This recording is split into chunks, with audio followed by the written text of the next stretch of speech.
Hello, guys. Welcome back to the Football Showdown channel. We're back with a new stream Monday, a fresh day on in a fresh week. It's been amazing last couple of days if you are an Arsenal fan.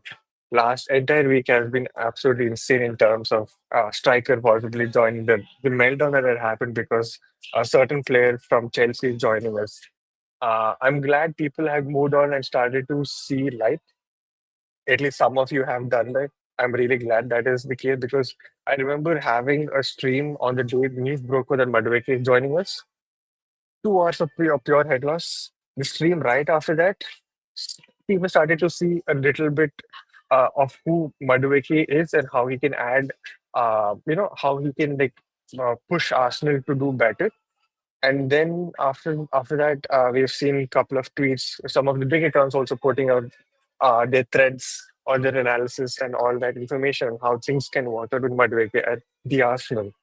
And then yesterday, news breaks out that Gyökeres will be joining Arsenal finally. We're not going to wait all the way till the end of August for him. Then we've today morning, depending where you are on the planet, we've had Moscara news, we've had Eze news, and so on. Like the title says, a lot of things are happening. But to make it all sense, let me just call upon my panel for today again, Aarush. Hey, Aarush, how are you, buddy? I'm doing great, man. It's nice to see the complete atmosphere around Arsenal's timeline change in absolutely no time because, Mm, like you explained, there was a big meltdown within the mm, fan base, and yep. things look like they're falling in place with the amount of signings we're making, the timing of Mm, them especially, because having mhm. these guys before preseason is obviously special for what Arteta wants to do next season. So yeah. Exactly. It almost has that feel to that 22-23 season, right? Where we brought in one, we brought in this Jesus and the whole dynamic change. It almost feels like it's going towards that way, right? Mhm. Yeah, Yeah. also I read this one stat that said that it's the first time that we've landed like six players before preseason. So it's never happened since the last 23 years or something, since Is the it? summer transfer window started. Yeah, I read this, but I don't know how factually Mm-hmm. true it is, but Yeah, even yeah. six signings before preseason is a big sign towards what we want to build for next season. So yeah, Mm-hmm. good stuff. Good. Nice to see there are 18 concurrent views out there already. Thank you so much for all the people who have tuned in. Just one small help from all you guys before we go on with the stream. Please start liking the stream. We're trying to make sure that YouTube understands that this stream is doing well and starts pushing it in the algorithm, making sure that we can build a community like how we've been saying from the start. This channel is all about building a community for all the football fans out there. If you're an Arsenal fan, if you are not an Arsenal fan, just a beautiful community out there, not so toxic, at the same time having fun, nice conversations as well. I will take a few comments as well. Luke says, "Welcome, Luke. How are you, buddy? I hope you're doing well." Tamina says, "Gyökeres getting the number 14 shirt at the Arsenal." Ishan, welcome, man. How are you? Keshav, somebody please pinch me. Well, fairer man, I think let's just be there because, uh, like I've said, there is a collaboration. This, I'll be very honest, right? I just asked him, assuming that, okay, there's not going to be anything wrong. I just try and ask him if he's going to be available because this guy has been a transfer guru for almost a year and a half since I know him. And whenever I've had a head loss, immediately in like what, a few hours, I understand what is happening only because of this guy. I wouldn't say much. I'll just let him introduce himself. Our special guest today, Haree Dev. Welcome, man. Hello, hi guys. Hi, Hi. hi, hi. Hello. Uh, Uh, yeah, please introduce yourself to the stream and to the people out there so that they'll understand why you've been that main guy for many of the people out no, there. no, I'm not that. Just too modest about it. Yeah, I think I go by the name of AFC Diehard. Been in this platform the last what since 2011, 12, and Mm, one of those people who've actually been very close to me is I think Ali from the Twitter fan base as well. So I've been a menace to him. He's been like my brother as well. So it started mm, off there. I used to be this small account where I used to share all this small news, like how a doc is, like yeah. bits and pieces from every other press. Me, Emma, Mm, ZR, and then we had a few other people like Ed and all these things. We used to have like a small group, and then I used to smell like I used to have like a 12. people following me, and that's about it. And then I grew, and I used to push on all this news towards Ali and all these things. That's when I grew, and then I met few people. In fact, Arsenic is one of my close brothers as well. Like in terms of football platform, he was the one who actually kind of told me where to search and all this stuff, bits and pieces and stuff like that. And then the party news was very, very. It was like, I mean, I know it's kind of like that whole saga was it's done and dusted. So it's that's when I think it gave me like a whole huge kind of a like a breaker and stuff like that. They thought I was Bell. I was not. I'm not Bell. I got no relation to Bell at all. And then of course the Zinchenko news I broke, and then the Jesus news as well I broke. So here and there, and of course the rice deal. I think there was a tweet I put out about it's going to be a British record. So from that, a lot of people grew, and that's about it. But of course, now it's kind of Arsenal being the top of everything. He's doing amazing, a lot of work. Like there's a lot of stuff behind the scenes that he knows, but yeah. So that's where I got all these small bits and pieces and grew from there. So from the past experiences, I think why I used to be like you guys know, I used to have any hit loss and stuff like that. Trust me, there's Peter Cech, 1 year, one I think one summer we only signed Peter Cech, but that year was madness. I was just losing shit and over again because it was so bad. Like Wenger days was just so bad, was so bad. Of course, I was always an AKB, Arsenal know best. I still am, but in terms of his transfer policy, I was not a fan of it because he was more. I think it was just that time of that football terms that coaches like Wenger was just like football. That's about it. Nothing related to money. But then time grew and all these things. I think that's why I think Klopp could not go well with the current board of with Liverpool because he's more like a modern day Arsene. And he doesn't listen to sporting directors and all this stuff like that. So yeah, so all kind of spoke to a lot of people, gained a lot of knowledge, and yeah, here I am. Thanks for inviting me, guys. The amount of thanks for inviting. Thank you for coming because right now it's been proper transfer season. I don't think many people have witnessed this in their own time since they've been following the club. I'm sure that me, Aarush, and another panel who's been regular. Let me just add him as well. Parth, welcome Parth to the stream finally.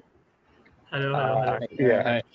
yeah. So I you don't guys are think not related to Vada London and all this thing. You guys are completely different, right? Oh, no, no, completely different. So the thing is that Vada London, so again, to the normal group chat that we're part of, Vada London actually texted me saying that, hey, I noticed your channel and all that, and then he reached Yeah, out to me. he's gonna kill me because he's been asking me on board as well. I've not given him a proper answer to it. So yeah, he's been chasing me for like for like more than a year as well. I've been like, okay, yes I can, yes I can, yes I can, yes I can. So probably he sees me on here, he's like, you bugger. Yeah. Okay, okay. So he reached out to me, and that's when like I was able to like understand. I mean, like able to like, collaborate with other Indian collaborators as well. So he was the one who reached out to me. Then he connected me to other content creators from India as well. If not, like Dutch is one of the biggest ones we have ever collaborated, but Vada London was the one who introduced me to other ones, and that's how we've been able to like grow as a channel, collaborate with other other Arsenal content creators as well. So yeah. Cool. Vada London, we got you first. Uh, Oh shit. Okay. but I said thank God I was missing part already. Yeah. Okay. Guys, Harry has told you who he is. So if you guys have questions for him, do send in the chat as well. We'll definitely take it.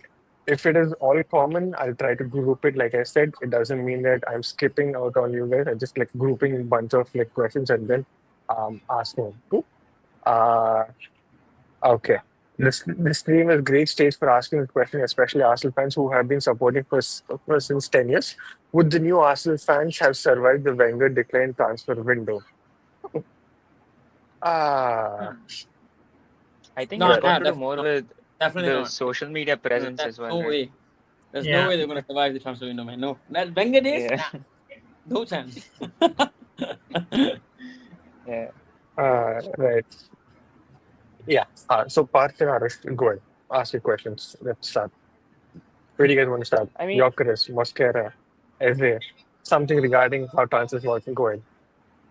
yeah, I don't have a specific question as such to ask you, Hari, but um, knowing how the club functioned, knowing what the club had ambition for this window, how do you see this summer pan out in terms of um, say we some of these signings were supposed to be made like last season, and we just ended up getting like a Merino or Calafiori as such. So how do you see us in terms of competing with others? Are we actually adding new blocks into this, or are we replacing what we should have been doing last season? I think we are in a way we're like I don't want to speak about that saga, but I still have to bring it up anyway. See, there was no plans of I think Arsenal offered a deal for that person. Okay, and it was, from my understanding, it was partly agreed. So it was basically verbally agreed, and we did not think that was going to come out. I think something popped up from nowhere, and everything changed in the last like 38 hours. I don't know how fast that changed. So we agreed. I mean, Jorginho always wanted to go back to where he wanted to come, and that was already in the pipeline. And Zubimendi, I don't know if Liverpool fans are going to see this or not, but at the start, I knew he was not going to go there because he was. Honestly, I was very jittery about Zubimendi coming in as well. It's just that the person that probably gave me assurance was probably hand of Arsenal saying that because he said he's definitely coming this summer. I had doubts because he was always going to be at Sociedad. He has this whole, you know, what do you call kind of like a attachment to Sociedad. So I thought he was not going to come. So somehow, but he definitely rejected Liverpool Forest. That I can assure because he was very assured on that. He did not want to go there, and he wanted to go to Madrid. Was his first choice always. In terms of Xavi Alonso being there and stuff. So we got that done, and Zubimendi was always going to be the long term replacement of Partey. And I think I mentioned this as well in the group that everyone thought that Rice was going to be a six. He was never a six. We would never bring him to become a six. Um, so that happened, and I think we saw how Rice is in terms of being an advanced eight on the left LCM side that had more control. I think for us in terms of the midfield. Odegaard dropped second half of the season, and then we brought in So in terms of that, we Norgard was, I think it was all fastly done because everything was just going so fast. I think Berta has to be given a Meditate. given a like what do you call we should salute him for that because whatever he's done in the last 2 weeks 3 weeks. I don't know if Edu would have pulled this off because he went to Brazil and got his instead of Bruno Guimaraes, he got someone else. That was really not it. Actually, I think that was a failure by Edu. I was basically backing Edu for a long time. I think me and LT Shash, I think Shash from LT, right? We had like a session. I always backed Edu because I thought he did well. But then he was right in this. I hope he's not saying this, but he was right in this in a matter that Edu did fail in that part, and Berta has come in 2 weeks. I think 2 or 3 weeks has done exceptionally well as a sport director. And I get that Arsenal won this. Some Arsenal fans want this summer to be right, but I think in the back of the head, we need to realize this. It's Berta's first summer with Arsenal, so there's a lot going on. There's a lot of outgoing. We only seen incomings. There's a lot of outgoings going on. Like Trossard deal is up in the air. I mean, of course, kind of Arsenal has stated that talks that probably extend the deal, but it's still off and on, off and on. We don't know what's exactly going on there. Of course, everyone wants that after everything that happened in the last 24 hours, they want that news of Eze. So in terms of Eze, if I'm being very honest, I think more than Rodrygo, Eze is very, very keen on Arsenal. That's what I know. He's basically like to the point where you just give me the paper, I'll just sign it. That's how it is. But of course, to get that deal over the line, or even that for it to happen, it's gotta take a lot of um, other factors like outgoings. Trossard, like I said, one. Nelly, there's another one. Reece Nelson is still around. Fabio Vera is still around. Have I missed out anyone else on the midfield part? Have I missed anyone else? No. Is there anyone else in that mixture? Kivior's name was also mentioned. Kivio, yeah. I don't know. I don't know with Kivio because I think last season Kivio had options and Arteta kind of blocked that whole scenario and he didn't want to let the deal to happen. So I don't know if it's going to allow after Mosquera comes in. And again, I think if Arsenal allow that to happen, I feel like we are going backwards again because you already got Mosquera as a backup to probably Saliba. And as they say by Sam Dean by Telegraph saying that they got him for the replace. I mean to back up Saliba and Gabriel. But then again, we know our injury crisis. You know how it happens. Especially Arsenal has never had this whole. I think there's one season we had a good season without 24. injuries, right? So we don't know. We can't gamble on that. I hope we don't sell Kivio, even though he's not in the untouchable list. I think of course, if a good offer comes in, he probably goes. And I hope that doesn't happen. Other than that, I think Reece Nelson, yeah, he's definitely looking to leave. Main question is, will we get Rodrygo? Is that for me, or are you going to bring that up? So you, Uh you see, the thing is, Rodrygo, it has to be an outgoing. It either has to be Nelly or Trossard to leave for us to get either one, even Eze. See, Eze, I know there was a lot of. I was in the group chat when we signed in Madueke. Oh, goodness. I saw a lot of. Whew, you see, you can't blame that boy. Yeah, it's all Arsenal, and I think everyone agreed in terms of that deal. I know the English boys like Rice and as a sorry in my bad, don't capture that. And Rice and Saka. Saka were very they gave good feedbacks on that play and stuff like that because they were all part of the English core.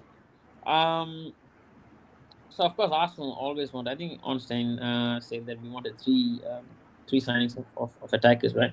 The one was definitely going to be the backup to. So it's well documented that we wanted a backup to Saka, and we got that. And the good part about Madueke is that he's still young, and he can play in both lines. Of course, primarily on the right wing, and so that's sorted. We'll definitely, I think, look to get one more attacker in. If don't take my word for it. It's not going to happen and stuff like that. Like it's not certain or date certain to happen, but we need the outgoings to happen right now because we have got Gyökeres in. That took a lot of time. And I think he pushed it. He literally pushed it so hard. I think no one. I can't remember anyone pushing that far. I think Hand of Arsenal actually tweeted that as well. I've never seen someone pushed out for a deal like that. I think he even rejected United a few times. That was funny. So, I liked. I loved it. So yeah. So in terms of that, I think we are not done yet. But we need the outgoings to go. I think we are okay. I really hope Kivio doesn't hit because if Kivio leaves, then we need to probably. I don't know if Arsenal would probably go into the market again. I highly doubt. I think there were news of Hato. The club really rated him, and that's been going on back and forth for the last 2 summers. On top of that, I think Arsenal fans were really pissed off about the fee that was paid for Chelsea. Arsenal really got a good deal out of it, and both I think had a good deal out of it. There's a lot of things involved in it. Like there's one thing I like to say here, right? If you look in depth of a few details, just to touch on that part. Clark Lake, I think Chelsea owned company, isn't it? Clearly got Clark Lake. I don't know what was it. Clear Lake. So Clear Lake. So Tim Lewis is part of Clifford. What do you call The law Clifford firm. law firm? Yeah. Yeah. They are correlated in a way that Clifford is like they kind of advise the Clear Lake, Clark Lake, whatever you call it, for their other law firms and stuff like. So there is a bit of relation there. So in these terms, I know people go on and say that, oh, probably there's like an agreement in terms of Arsenal and Chelsea to get these type of deals because we always get scrubs from Chelsea. I know Arsenal fans that are very very upset about it, but there is also this part where we can get good deals out of Chelsea when it comes to this. So yeah, I think Arsenal got a good deal out of it, and I think Noni. He was, especially I think the family pushed it as well. And he literally, I mean, he missed the final, isn't it? Like, he was supposed Yeah. to Yeah. come in as well. So he missed the final and came in. The all, especially I think the signings that Arsenal made. I think Arteta 3 years ago, 4 years ago, he made a statement on an interview saying that I want players to come to me. Like, literally, you want players to die for you. I think all of these players that are coming through are literally dying to play for Arsenal. That is one. Bakayoko was another option that's been tried before Noni came in picture. Bakayoko was one of the players that Arsenal wanted, but he was never going to come because he didn't want to be a backup, and he didn't want to become a rotational player. So we cannot do much about it. I know the fee, like I said, the optics, there, 52 million. Oh goodness, it's a huge amount. I understand that, but it's done. We're done for it. He's coming here, and we've got a striker as well. We have been literally trying to get a super striker. Although it's from Portuguese league, it's still yet to be seen whether he could pull off the numbers or not. But we have a striker to actually convert goals, and we liked that. Last year and the year before. Yeah. We'll take in a few comments and we'll continue. Yeah, sure. Yeah. Yeah.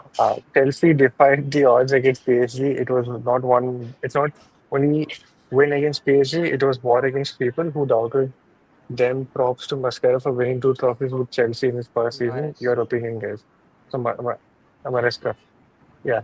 What do you guys think? I mean, like, I think like after spending 1.5 to like close to 2 billion, they should win, right? Like, I don't think and also we beat PSG in the preseason, so I don't know what the exact I complaint is think also. Arsenal's criticism is much more like it's like how I'm sorry to say this, but even if you take a fart, like the whole world is after it. That's how it is. Like it literally it is how it is. Like they wouldn't give a damn about any of the club.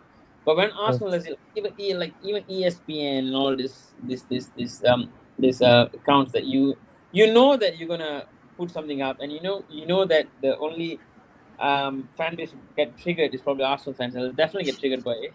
And we're up there, so I think Maresca. I mean, all due respect, of course, he's done well. He's won the Club World Cup and all these things and stuff like that. But you have spent close to what 2 billion, and you've got like three squads, Yeah.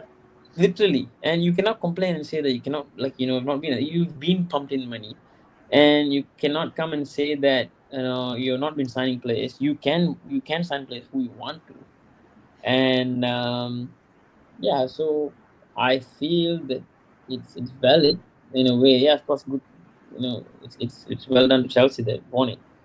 But again, where was Maresca again before he joined Chelsea? Leicester. Leicester. Where was he before that? Pep's assistant. Pep's assistant. Yeah. So he was not like a cone collector like Arteta for See, that's the thing. Like everyone is going against Arteta. You look, Arteta has his problems. I'm not saying no. He's got some issues with making subs.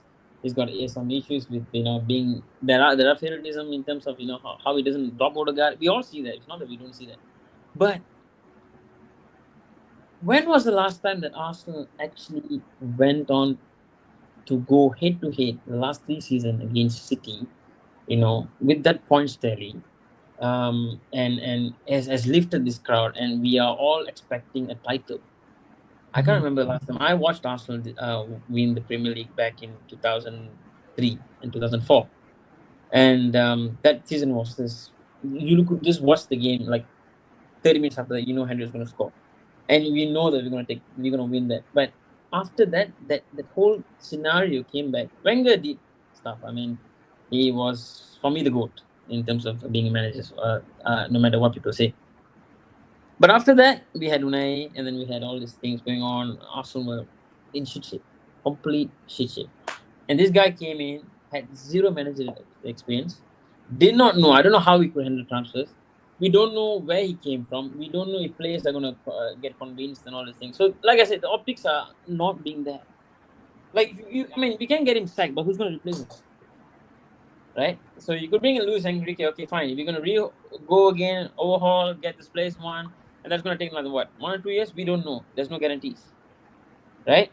So, Chelsea can pump in money. City can pump in money. Liverpool, to be honest, yes, they had some of their ways going on the last season. Of course, we know refudations and they were injury free at a certain point of time. They did well. They won the title. Yeah, great. But I think we should have won the title the last 2 seasons, especially that season where we went all the way, pushing City to the very end. I think we should have won it. I will still be pissed off with that because that was it. I think that was it. But how can you? We can only hope for that much. Uh, okay.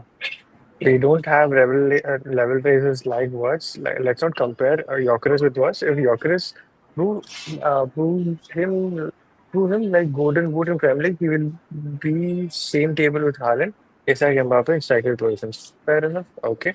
Congratulations, Gyökeres, by Liverpool fan. I think this is for you. Mr. Aarush, damn Malaysian link. Uh, what else do we have? Yeah. Yeah. Okay. So how good is Mosquera? Arif, go ahead, explain to the crowd out there how good is Mosquera. So in terms of Mosquera, if you not watched him play, the one thing I Mm, can tell you about him is that he's been a starter for Valencia since he was 19, and he has hardly missed any games for them.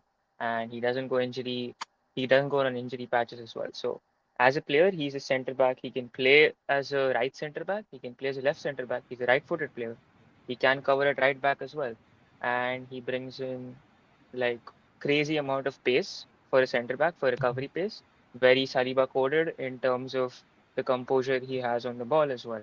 And you can keep him in conversations of being like the top five prospect center backs you can think of currently. And it's very, very promising as to how Arsenal have gone on and signed a player who is, I think, one season short of his contract expiring, right? So yeah, it's a good. We've got a deal for a very good price, below 20 million, which is being said. So it's a very exciting prospect to actually get our hands on. Parth, do you want to add on it? I mean, we talked about him, and Aarush knows the best about Mosquera. Yeah, true, true. You did watch the under 21s Euros and everything, right? It was Uh, Aarush who introduced me to Mosquera. It yeah. was because of him I started to watch the under 21 Euros. Mm-hmm. Harry, bro, so Yeah. the structure says what? 13 plus 5 in terms of pounds, right? Is I it don't. like upfront? Huh? I have not, to be honest. I have not heard anything about it. And I think Mm, if there's any information about it, I think Hannah would tweet it because he's the one who actually broke it, mm, right? I can ask and then give you an update on that. So, but other than that, I've got no idea on that front. But what we did with Gyokeres, I think, was very very excellent, and the fact that the Hassan, the agent, actually gave out a lot of Yeah. commission is huge because I think that's how much Gyokeres wanted the deal to go through. mm, Uh, mm, it's very very rare for an agent to do that. So he was more of wanting what the agent wanted. There's a lot of things being said by agent, that agent especially in Swedish media, in Portuguese mm, media, and stuff like that. But I think what is done for Gyökeres, it's really really honest of him to come out and do that. mm, So, but when it comes of Moscara, no, I have no information of that. In fact, I've watched him play, yeah, but I guess of course you guys are more experts on that because I'm not really got into that mold yet in terms of watching him play. I did hear, I mean, of course, like YouTube comms and certain Spain games I think I've watched him. But other than that, I think there was someone mentioned to me last, I think was Hen of Arsenal as well. He said that there was interest last summer. I think we were watching him for a long time.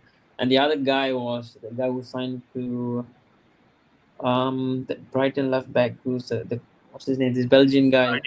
Maxim de Kuiper. Yeah, he was one of it. So Arsenal were looking, Arteta has his fetish with his defenders anyway. That's what he talk about. Yeah.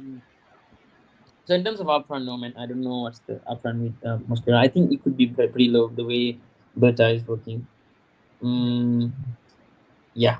So who else we paid? Zubimendi, we paid more because I didn't want to trigger the cost because we wanted to stagger and break in different type of payments.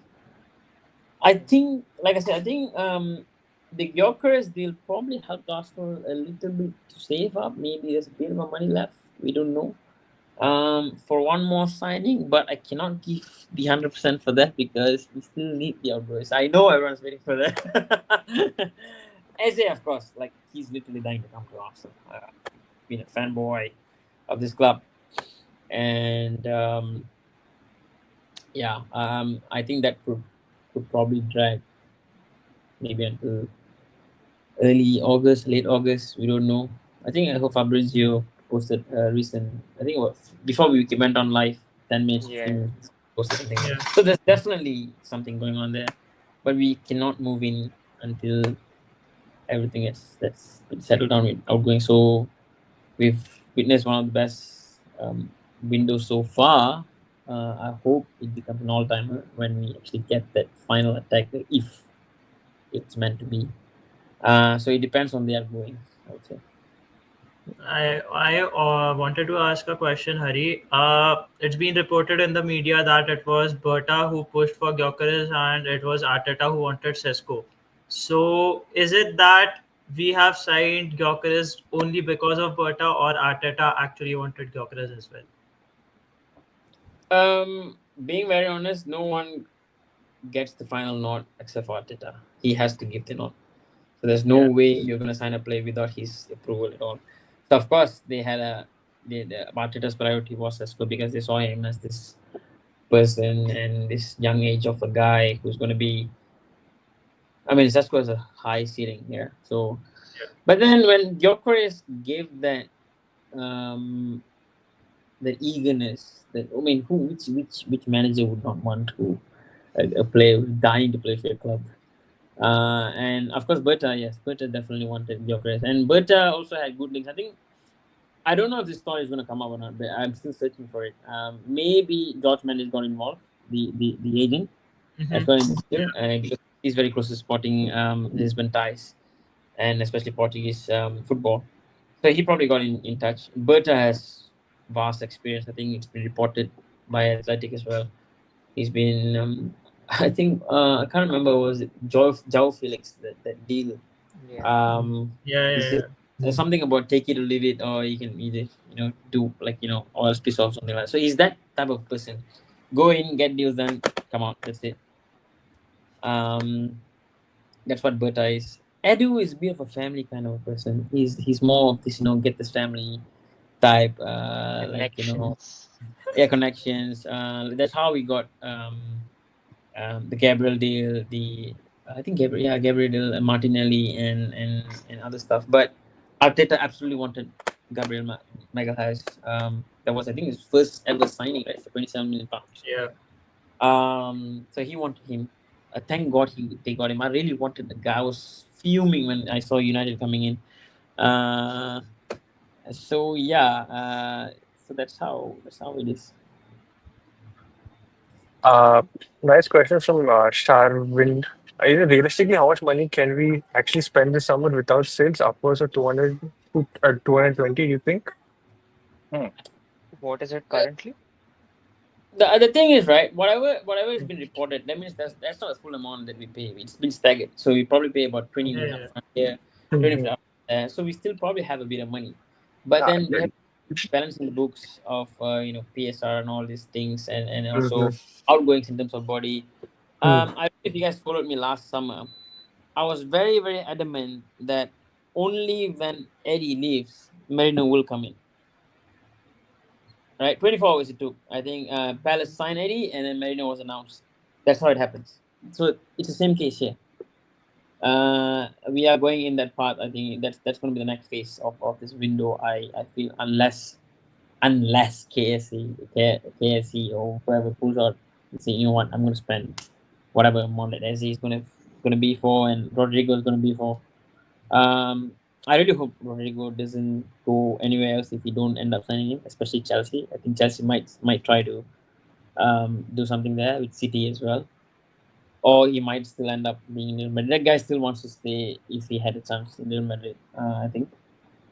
But of course, his first choice is Arsenal. It's been widely reported as well. So yeah, money is there, but Yeah. I'm not sure if this is sufficient enough for another huge signing like 50 million. I don't think so. That's enough. And context, please. I don't want people to take this. Oh, this is why we say that we should have spent that 50 million to someone else rather than Madueke. This is going to come up, so I'm just going to clarify that. No, 50 million was not fully paid for Madueke. Okay? He was paid. Like you see, it's a very simple fact. Um, we lost Saka last summer, and no one was there. Was there to bring that up? I know Madueke is still raw, but he has that quality in him to actually do that. Let's not forget that he was in Chelsea. Even Havertz was in Chelsea, and he was shit. Right, and when he came to, sorry for the the language or stuff like that. So when he came to Arsenal, it's a new fresh air, it's a new fresh environment. So that could change in Madueke, and I think, and I feel that he would step up a lot. He has got that cutting edge in him, but it's just that I think when you train and you have a good mentor or good environment in you, I think things would change. I'm actually excited for the game to start. Like it's been like what 2 months since no football. Well, literally, man, Monday, like Saturday and Sunday, it feels like shit. Even though Arsenal give us heartbreak, but then it feels like shit. Yeah. True, true. Yeah, yeah. Uh, I think I had a similar question regarding like how Rashi said, how many signings are installments and how many are paid upfront? Because see, when that Madueke again, like reiterating Madueke thing when it came out, oh shit, 50 million for Madueke. I don't, yeah, I had a Um. head loss and then yeah, go ahead. Yeah, I know you did. I saw that. um. Most signings are done by installments. I think it's just that people are trying to view it. And there was an article on Athletic. If you had access to it, it's one of the most best articles that have been written. I think I can't. If I find it, I'll share it in the group. So how does the transfer work? What is in paid? What is been not paid? And how they differ all the payments. What was the question again? In terms of installment, is it? And Yeah. also upfront. So it depends on what the club demands upfront. So we would pay a certain amount of money upfront. To be honest, I'm not saying this to make Arsenal fans feel calm about it, but I don't think so. The upfront that is paid for Madueke is 48. It's probably lesser than that. We don't know. Yeah, we don't know. So I'm just giving it out there. We do not know that money is being. See, we can all see your like whatever it's been. Of course, in media it's there, but in depth, I think Tim Lewis is one of those detailed persons. So every single cent counts for him, and that's why KSC hired him. So he's there everywhere. There's no way that a transfer gets approved without him. So he calculates everything. So there's no, like I said, I've got a few messages, a few hints here and there that probably that's not the money being paid upfront for Madueke. So I know people are not going to believe. It's fine, no problem. But I can only say what I have listened or even heard from people among the industry. Yeah, of course, I'm saying to say that 48 plus million, I think, upfront. Yeah. Yeah. Yeah, I 48 don't think plus so. 4. Yeah, I don't think so. I really don't think, especially that tweet. Like, I'm not doing some controversy here, right? But if you look at the Kudus tweet and the Madueke tweet, something doesn't add up. So I'm just like, okay, you know what, fine. Do whatever you guys want anyway, because Arsenal, you get that impression from Arsenal fans. You will get that hate love from Arsenal fans no matter what. So yeah. Yeah, Aarush and Parth, go ahead. No Um, questions? uh, Yeah. um, on the same lines of the Madueke deal, like we've spoken of the 48 plus 4 and stuff like that. There was not much hint that came on terms of his wages that he's earning, but Fabrizio did say that it was supposed to be the same that he's earning at Chelsea. Is there anything on that? I think I know someone said to me that I didn't go into the full details. I think he earns about 50, 60K per week. Very 50. less. Yeah. Yeah, people are not looking at that. And there was no one. I don't think so in that bracket of an age where anyone wanted to come and become the backup to Saka. There's no way anyone wants to come become the backup to Saka or even try to replace. Maybe Madueke will push it. We need someone to push. Like you look at Odegaard. I think Odegaard flipped because there was not enough people to push him. And Nwaneri came in, but I don't think so Nwaneri was played that much as well. And of course, Arsenal fans, they really thought. I mean, everyone was after the second half. Like Saka was gone for a few months. Odegaard was injured, and then we lost Martinelli. So who else was there in terms of coming into the cutting in from the left and then going out and stuff like that? Who else had the skill? It was only in one area, and Sterling. Look, being very honest, I actually was happy at the start that we actually got Sterling because we thought that there was going to be a very, very, what do you call,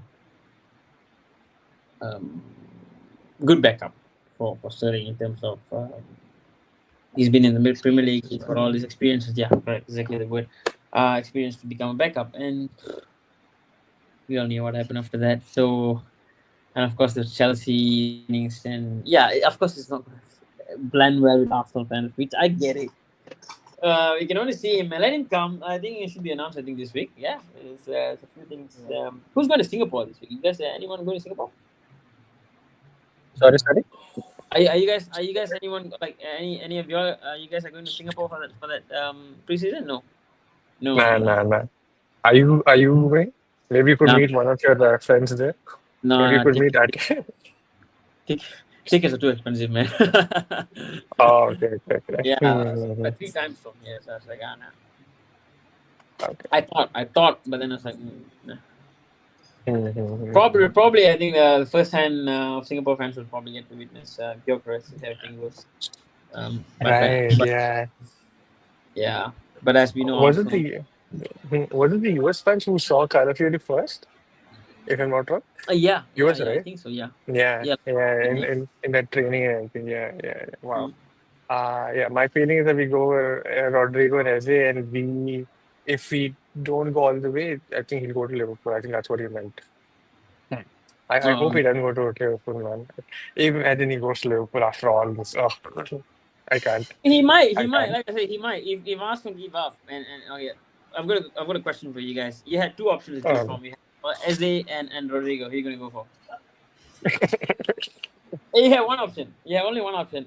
I can probably tell you that there is chances that might happen. We could go for both, but both I cannot realistically see that because unless we sell both Fafard Hmm. and Nelly. But again, like I said, amazingly somehow Kroenke said, "You know what? Fuck it." Sorry, excuse my language. Let's just go for it, and we sign both of these players. I cannot see that happening, to be honest. It's probably one out of both of them. So my question is, who both? It's no way going to sign, but I don't think so. It's possible to sign both. But yeah, so Rodrigo or Eze? Uh, uh, Parth, go ahead, answer it. I would have ideally wanted to sign both Rodrigo and Eze and not sign Madueke, but yeah, here we are. So if we are signing, if you had to sign one of them, I'd choose Rodrygo, just because I see him more as a winger than a midfielder who is. So yeah, Rodrygo would be my choice. One second. Okay. Is this for real or is Yeah, this? that's him. This That's this him. That's, can't that's, be that's him. him. That is him. What? Are you? What? That's pretty crazy No. for a channel.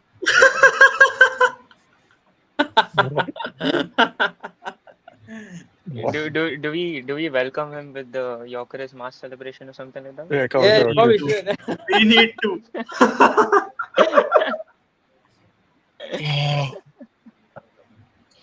Man. Thanks, man. Thanks. I'm not gonna say his name out because I know his name is certain things I can't say it out. So yeah. Get him on. Nice. What? Do you want to? So Do you want- man. Okay, I wasn't ready for this twist. Oh, so Rodrigo is it? Yeah, Aarush, go ahead. Aarush, go ahead.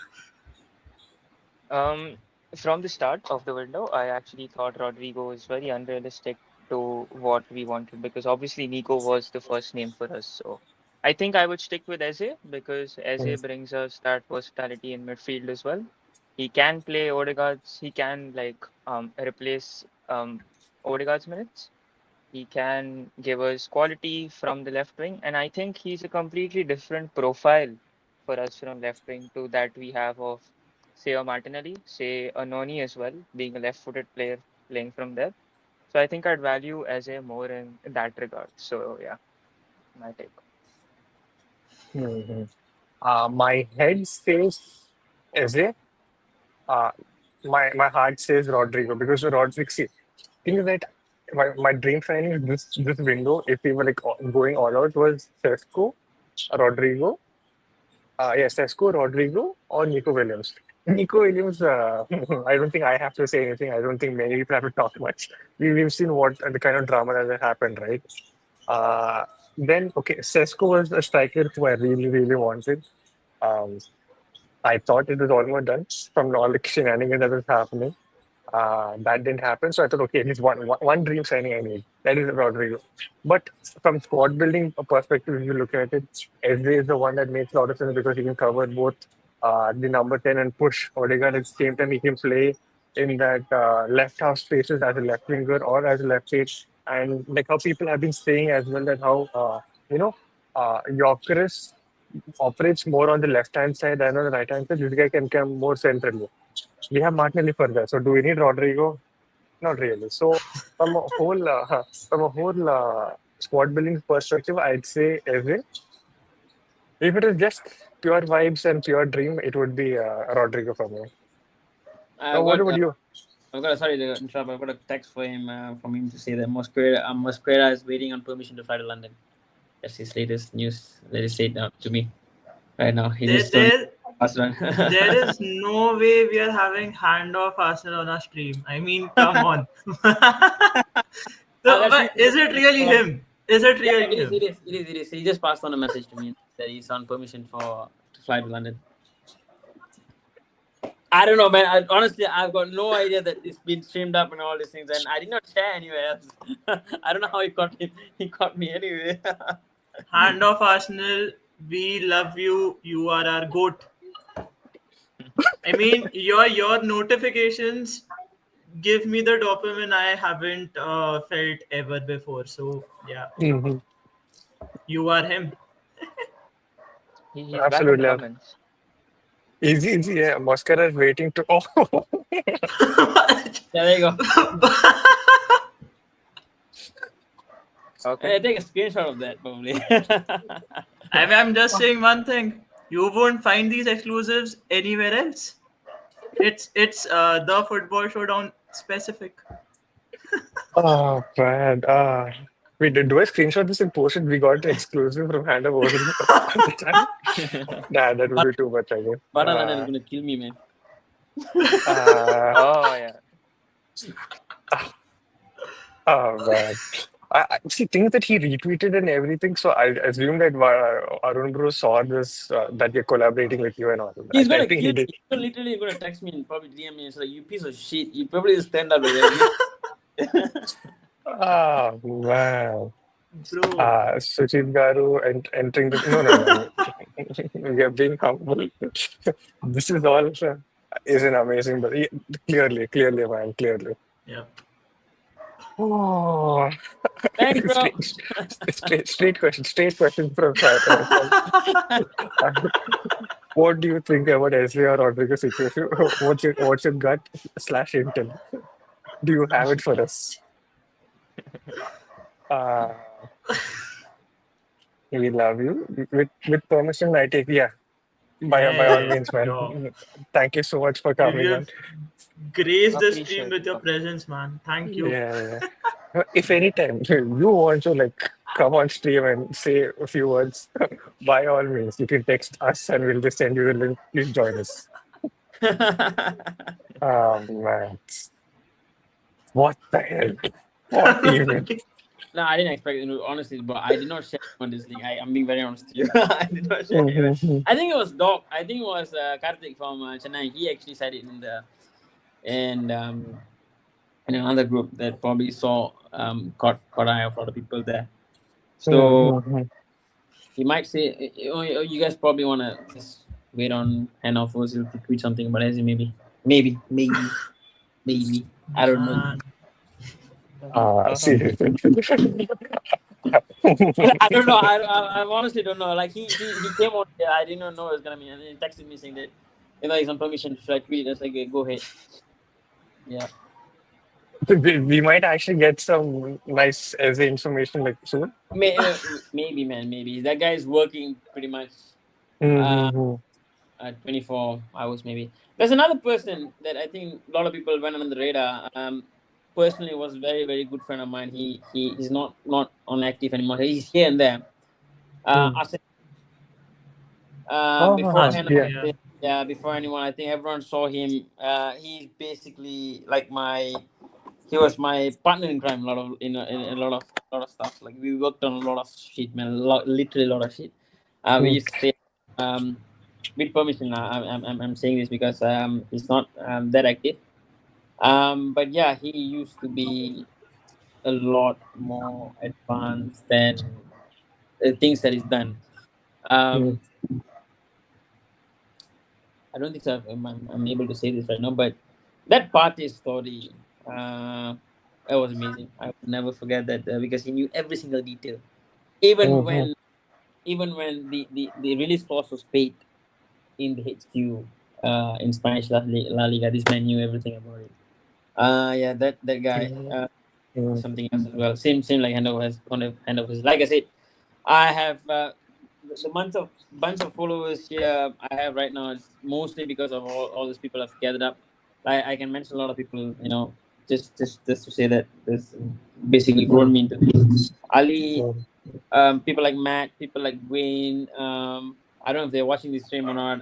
A lot of other people that actually helped me here as well. VV and yeah, good bunch. I'm not them. They've been wanting me to come to London. FK as well. Been wanting me to come to London. Yeah. Trying to get there, but it's been hard, man. You know how this currency is basically. It's like 6 times now. So it's pretty hard. I've been trying. So hopefully one next year. And I really hope we win the title, man. I think it's been long. It's been a long time. We need the title. Haree, Yeah. do you even realize that all these names are the names that I've been following on Twitter, knowing that they are big accounts, and now you're out here just taking their names randomly, just saying that, I need to meet them, I need to meet him. AFC Matt, Wayne, a lot of people. MK, Ali. Oh, I'm sorry if I missed out a few. The VV, Vintage, a lot of them. Like literally, Crazy. I've been growing with them for the last since Twitter was made. Yeah, so it's a lot. Yeah. Yeah, Hey, actually, probably you guys want to check on. I think he's tweeted something on Hand of Arsenal. yeah, he did say that. He There you did go. say that. Yeah, it's exactly the Oh yeah, exclusive. and That's why. Sa. I think Sa. I don't know if you guys know Sa. A lot of people are friends. So that's where they all made me grow, made me like post and all this stuff. From there. Mm-hmm. Yeah. No, I just see. We thought it would come like this. We last like it's stuck to it like this. Everything has gone out. Nothing is making sense at this point. 1 second. Let me just try and make sense. Our biggest problem is facing low block teams, and when facing Villa, Newcastle by one. Yep. Bertha boy Zindabad. Fair enough. Jeez. Yeah, that is actually him, man. He's just tweeted that he's waiting to fly to London. That's one. Ah, Sucheet, you need to post a screenshot. I can't. I did. You think I'm missing out on this opportunity to just market this channel? I'm not going to. Yeah. Hope also we get Hato in and a sale from KVR. Mixed questions regarding this, but okay, we'll see. Hari bro, I've actually put out this thing, a poll asking the concurrent views. If you could only choose one, who would it be, Rodrygo or Eze? Hmm. Surprisingly, 60% said Eze. Surprisingly. Understandable. I mean, Mm-hmm. I say, I think in terms of who's wanting to come more, right? This guy's been a boy of Arsenal. He's got he's got Saka, he's got Madueke, he's got Rice, he's got all his English boys. And imagine a guy who puts not only we know how we support Arsenal, right? Okay, so imagine having that playing for the club. You were rejected. Probably not said that. Probably he was rejected in a way, and then coming back to a point saying that look, I would do stuff for this club. He would probably give 110% for this club. I don't know about Rodrygo. We don't know because Rodrygo has been, you know, it's that. Of course, he's one hell of a talent, but it would sting a lot if he goes to somewhere else. Let's say we sign Eze and then he goes to either Liverpool or Chelsea. It would definitely sting. I'm not saying no, but then we're getting Eze. Proven, PL proven, been here, done that. What else do you want? And it'd probably be much more cheaper much more cheaper than Rodrygo. Way more cheaper than Rodrygo. Yeah. Sadly, hello Ari. That's Anyway, my what do you call what's his name? My brother-in-law, by the way. Yeah. We got family connections on the channel as Yeah, well. I don't know, man. I don't know where is this coming on from. I have no idea what's happening. oh man, bunch of yeah, okay. Whether Berta is cooking or not depends on outgoings and signing as with everything. Arsenal have always been one signing short and not yeah, getting. Eze Rodrigo left winger is one of them. That's very true. perfect. That's very Fair true. enough. Yep. Fair enough. We gotta agree with that. It's all. It's actually mental that we've addressed all the issues that prevented us from winning the league in this window after 3 years. I mean, in 22-23, we lost the league because we didn't have a Saliba backup. We've gotten Moscara now. Last 23-24, we lost the league because of not winning those specific games where we were facing mid blocks. Now we are trying to counter it with Eze and Gyökeres. Last season, we weren't able to win the league because we had a ton of injuries. We are just signing backups now. Yeah. He's still there. He's still there, guys. He's still there. Name your top 5 ITKs of all time. What do you have to bring this up, man? God's sake. Just put you on Bro! the spot now. Can I go one like first? I think he has to be up there. I think Hand of Arsenal has to be up there with Arsenic. Like I said, Arsenic, his name is, Arsenic has not shown a lot of stuff.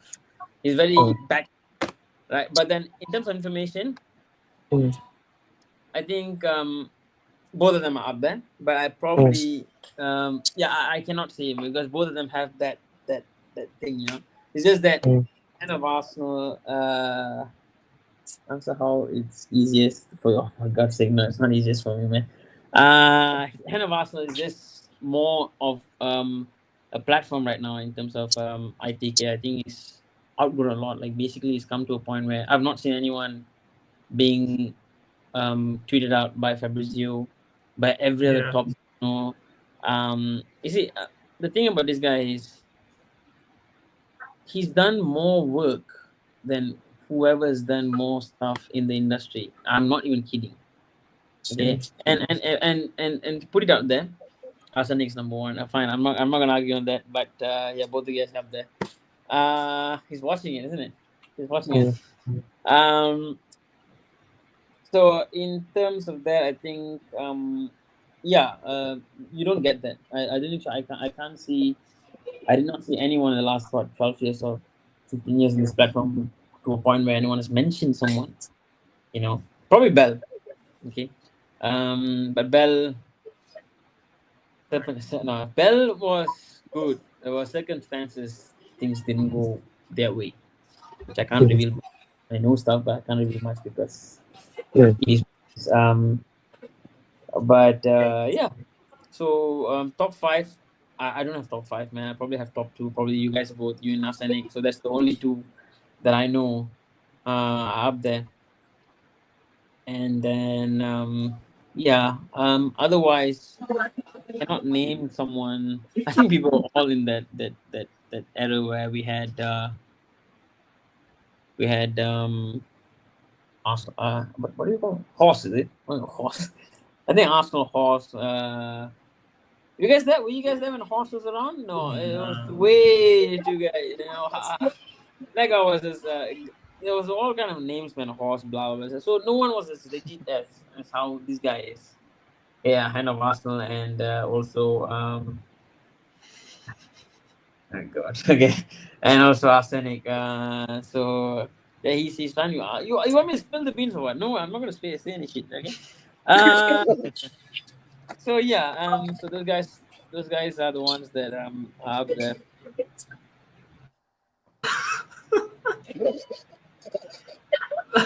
Uh. What even is going on? Why? Uh, He's oh doing it. man. He's doing And doing it on purpose. But the thing about by the way about Hagan Edogo, I think Hagan um kind of received a lot of hate and stuff like that. He's just he wanted to become a journalist and all this thing. I think he's trying to become a journalist, but I think Aspiring still. the hate against him is but it's too much sometimes because Yeah. um he loves to prop Arsenal. He wants the best for the club. I know everything is about transfers for him, but I feel there's too much hate in this platform nowadays, and there's too much of hate in terms of Arsenal. Look, I don't get triggered unless it really piss me off, and I think Sucheet has seen that. A few of them, the group has seen that. I really trigger people in a way where they go off, and the language I use is out of order. But there's too much of hate, man. There's literally too much. Like any single thing, like I said, even though it's a fart that doesn't sound, you know, guy, and you start crying about it every single day. Literally, I saw this happening. Madueke's deal was done, finished, finalized, and he was going for medical. And the next day, we still brought up the same thing, and crying about it. It's done. What can you do about it? You're not in the situation. You're not part of the club's negotiation. You're not part of the director of football, whatever is going on there. What you can do? I mean, yes, it's frustration, but you can't voice out much. You just have to not accept it, but move. That's what happened here. Eduardo Hayne is he doesn't even know, but he's very funny.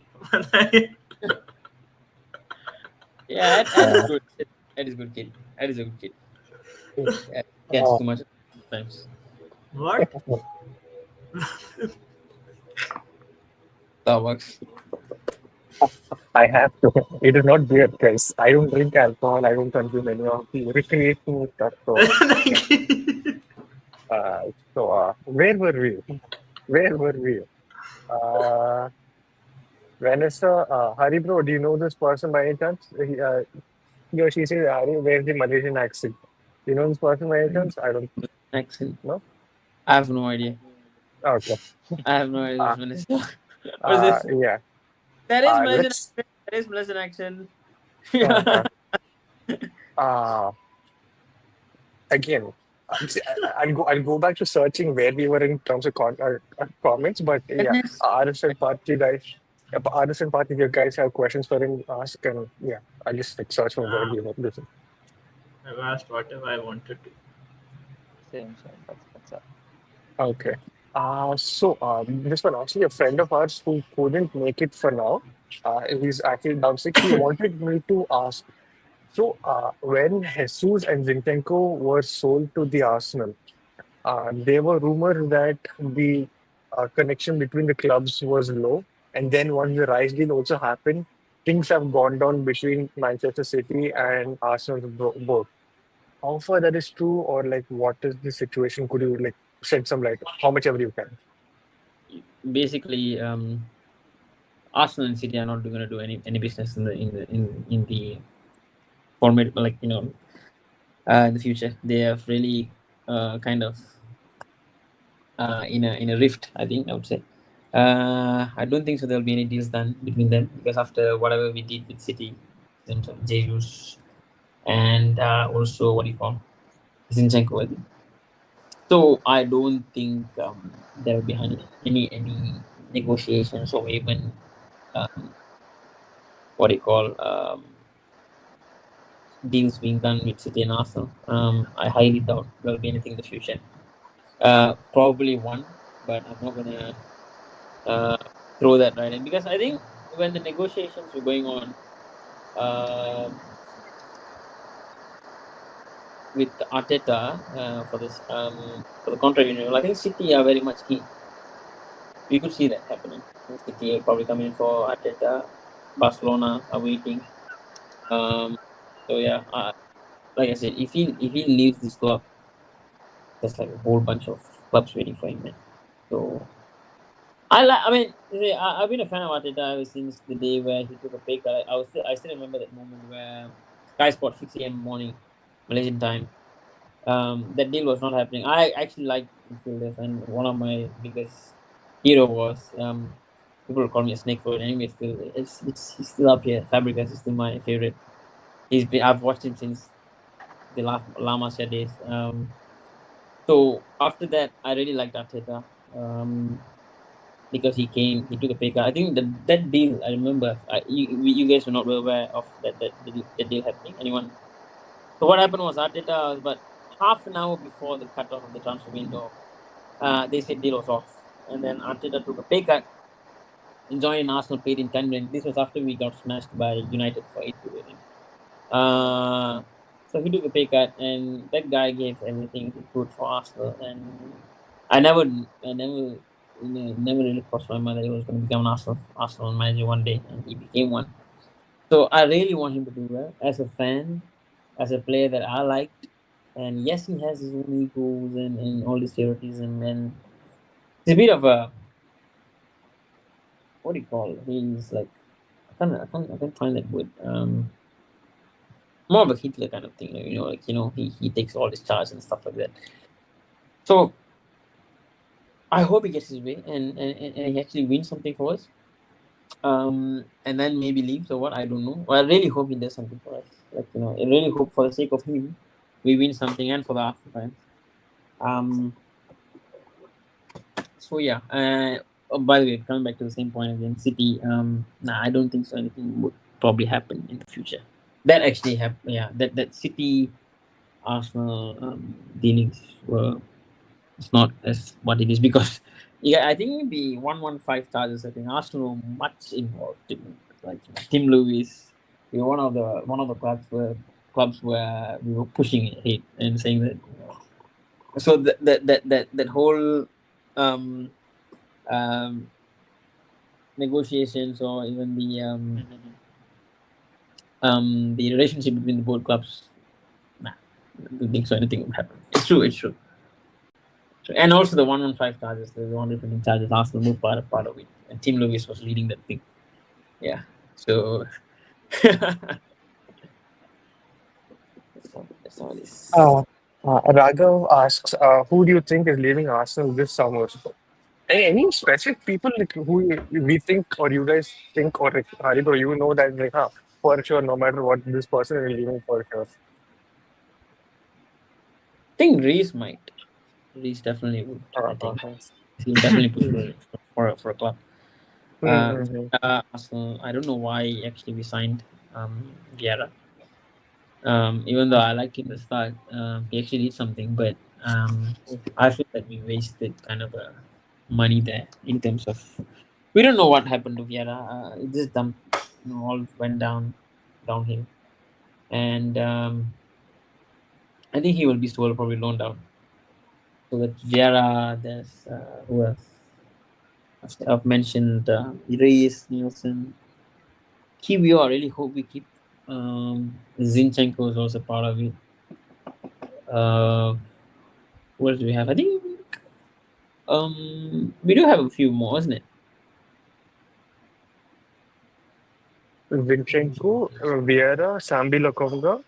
Oh yeah, Uh, I don't know why no one's mentioned him. Like, he's basically like moved apart. No one has spoken about him. Yeah, Lokonga as He well. signed that +1, right? I think He so. signed Yeah, that I think +1 so. contract. Yeah. I think so. So in terms of outgoing, those deals might happen, and probably it would. The transfer news probably slow down. But keep an eye on And kind of Arsenal. He's probably just going to tweet something anytime or whenever he gets information. Bro, no, it's good. I'm not saying, but let's keep an eye on him. I think you guys probably have his notifications on anyway. So yeah. yeah, like I literally hate him, man. Like basically, when I'm asleep, like from 12 a.m. to 6 a.m. in the morning, and that's when the news breaks. I'm just like I wake up and like, you idiots, why am I getting this news after that? And then you guys go to sleep, and then I'm be like waiting another 12 hours for it to Hmm. actually break again. But the last few days has been good, really really good. I mean, it is because of Hand of Arsenal's tweets yesterday that I postponed my sleep by an hour or two. I Yeah, was we like, all do that. I have to wait for the news on Gyökeres. Yeah, he tweeted that. He retweeted, isn't it? One of his tweets. Yeah, And yeah. then he Yeah. posted it. Yeah. Yeah, he retweeted it. Yeah. mhm. That guy. Have you guys just podcast back in 20? What? Oh, so this is not a Podcast? podcast. We are not even qualified to be a podcast, but we just started live streaming together as a whole. I think what December of 2024. I think that is when we started, but we have been consistent from January 2025. Yeah. Uh, okay. If we sign अरे nine, अरे what? Okay, what is this comment? I mean, Ha, ha, ha. as it is, I'm sad because we aren't signing Rodrygo. I'm pretty sure, and now he's like, no, we won't sign Eze as well. Hmm. No, no. How would you rate the transfer market if you don't sign either of them? You Fine. asking me? No, in general, like panel, this conversation. Probably say 6 or 7. Hmm. Hmm. Okay. Arush, Yes. I'd say Yeah. 7. 7, Parth, 5. Hmm. It just half done. See, if we don't get both of them, and but we send in like we free up spaces like in terms of selling who do you say Zinchenko, Sambi Lokonga, Reeves, and all these guys, then I'll actually agree with RF and say a 7 to be honest because these are the outgoings we really lack and we've been struggling to do for a long time, right? And these guys still have value in the market. So if you can still sell them You, while they have value, I think it's still a good thing. so Honestly, you, yeah. you'd rather prefer to sell our excess baggage than sign either of the two. No, no, I'm just saying. That's not what the question is, right? The No, question no. is How would you basically rate? if Eze and Rodrigo don't come, what would this Hmm, Yeah. situation be in terms of hmm, rating the window? Acha, he's yeah, So taking Parth, the Parth say, outgoings into account as well. hmm, Yeah, hmm. yeah, fair. Parth, That's what Parth I'm say, guessing. say an Eze or Rodrigo even comes in, what do you rate the window? 7, 8, What, 8, 8, 8. what, what more to make it 10? Both. Both. Both. I wish. Uh, I hope I'm proven wrong with Madueke. If I'm proven wrong with Madueke, and if he lives up to the billing and gets the job done, even at left wing, I'd say a Mm, solid 9. But it mm, depends on mm, how Madueke pans out. But isn't it mm. too early to say that? No. Yeah. I mean, Like, It's isn't it like too early to say that? No. we are counting on him a lot. If we are letting go of either of Eze or Rodrygo, then it has to be Madueke who has Mm, to get the job done, right?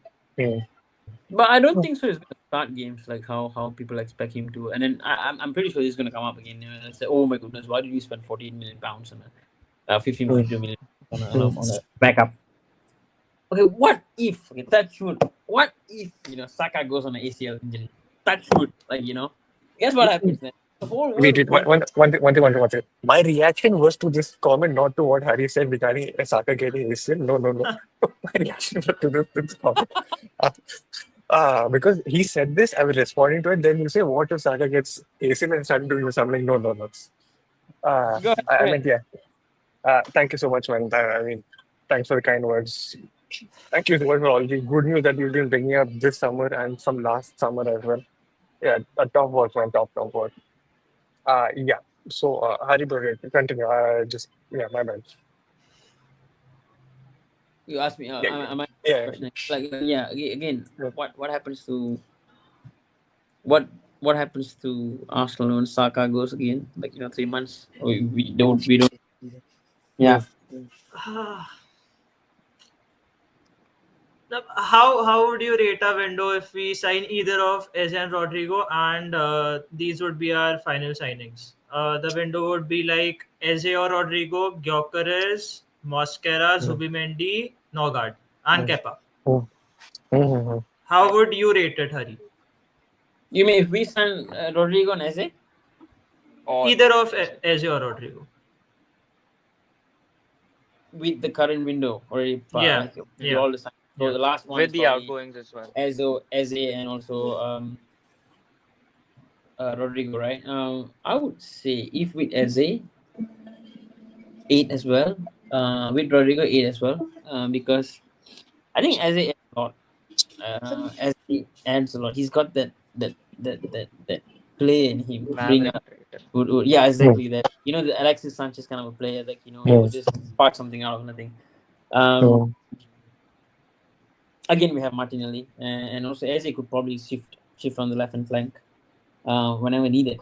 And mm, we were struggling all these deep blocks and low blocks kind of like the teams, man. We were smashing all these top teams. And by mm, the way, there's a lot of criticism about Arteta, right? But when did we touch wood? I'm sorry if I'm gonna break this jinx or not, but when did we lose the top big side? Like Man United, Chelsea, City, mm. Liverpool in the last 3 seasons? Three Yeah, Yeah, seasons, yeah. We three were getting seasons, smashed at least when three seasons. we were getting smashed when Arsenal was around, 6-1, Mm, 8. God, madness, like sleepless nights. And this yeah. guy is still down. And I think the only problem we have right now is to break all these small teams. Mm, mm, Uh, so I think we need that with Eze. I don't know how. You mm, see, when Rodrigo comes in, we don't know how he's going to adapt to the Premier League. mm, That is one. And Premier League, they literally break your legs and give it to you, have it to mm, yourself. Yeah. mm, mm, So Eze has already prone to that. He knows what to do. I think if you guys watched the game last year, the year before, Casemiro, I think Casemiro. No, that was Olise. That was the same game where Olise and Eze were just dominating United left, right, and center. Yeah. Yeah. Amazing. I was like, holy crap, what a player. Like, personally, if I had the opportunity, if Olise was still around in Crystal Palace, I would pay 48 million or 50 million on top of that for Olise to become a backup to Saka. But he's not going to come and become backup to Saka. Yeah. That was my mm, preference. Olise was my preference to come in to play with Saka or to replace Odegaard in terms of that center attacking midfielder role. But that didn't happen, and I'm pretty surprised.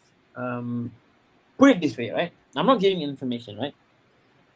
So we all know how Bayern Munich are after him, and they also need Musiala as replacement.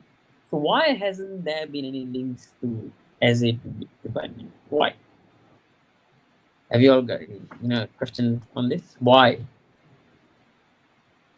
we know that his heart is set towards Arsenal. I know what you're trying to say, but yeah, I'm just saying, look, Olise is basically like basically Lacazette and Aubameyang, Yeah, how yeah, yeah. right?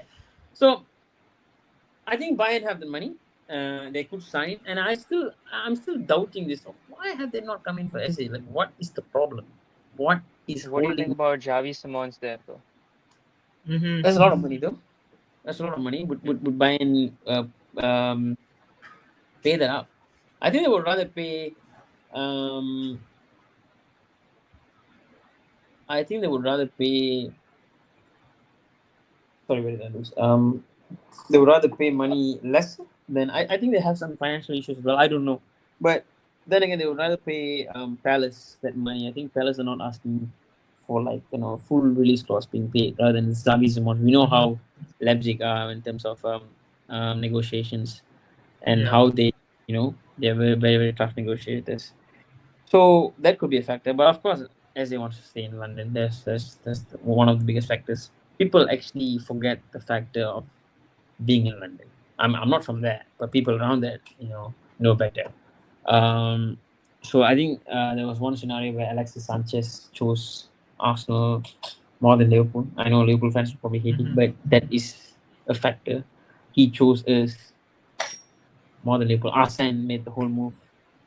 I think Rogers met him in person, and he was actually about to sign for Liverpool, and then Wenger stepped in, changed the whole dynamics of everything, and went on.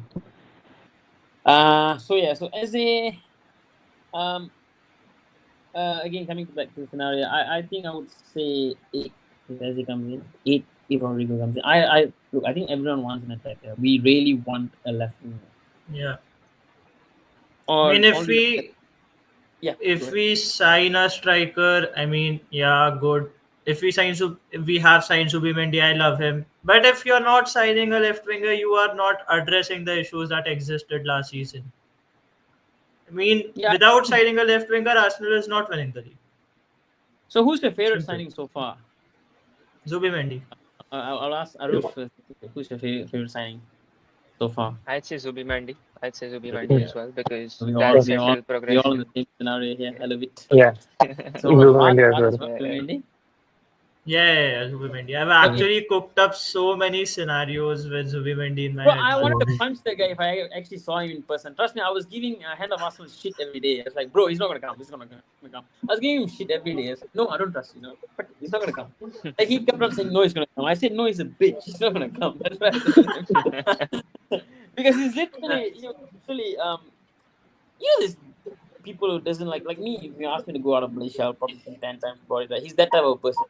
Yeah. So again, it was all Arteta. It was all Arteta. People will say that. Like I said, this is where people lose the whole shit. This Mm. guy's got nothing, man. He's not been a Wenger. He's not been a Klopp. He's not been a Pep. He's not been a Slot. Whoever you call it, and he's Mm. bringing these guys in and made this club. Mm. Even though yes, Wenger's identity is there, but you need Mm. all of these things. I don't know what this guy says in terms of anything to bring this players in and convince them. God knows what he says. Mm. Rice rejected Pep. Who the hell Yeah. rejected Pep? Literally rejected Pep and said, "No, thank you very much. I'm being with Arsenal." Mm. And Uh, City really wanted. Yeah, That's okay, in never me. mind. City wanted to literally pay more as well mm. in terms of wages, and they even offered him. I think Rodri, not Rodri's position, where he's going to become. I think an LCM, same as where Arsenal wanted him. That work was gone in like 1 year before, and so that's what I'm saying. People, I feel that there's an agenda on Arteta. Look, everyone has their own opinion. I get that. Yes, he has Mm. mistakes. He's still learning. He's still very new to this place. He's been here for 3 seasons. He's Mm. done what he could for his experience, and he's lacking that cutting Yeah. edge, which I get it. He's not won anything. He's probably won the FA Cup for us, but he's still learning a lot of stuff. Maybe Arsenal fans would feel like we want a ready-made manager. You think Mm. what Luis Enrique is going to come in and just win a title just like magically? Yeah, trophies mean a lot. I'm not saying trophies don't mean anything. Trophies means a lot for everyone, any club. It's like a bragging right for any club, right? But look at where we have come. Like, the atmosphere in Emirates has changed, and even when watching on TV, I could feel that whole, you know, vibe whenever he jumps up and celebrates and all this. He's got the passion of that football club. I have not seen Yeah, that in anyone else. I've been a fan of Arsenal, and I've not completely seen that. agree. He literally is pushing the club all the way.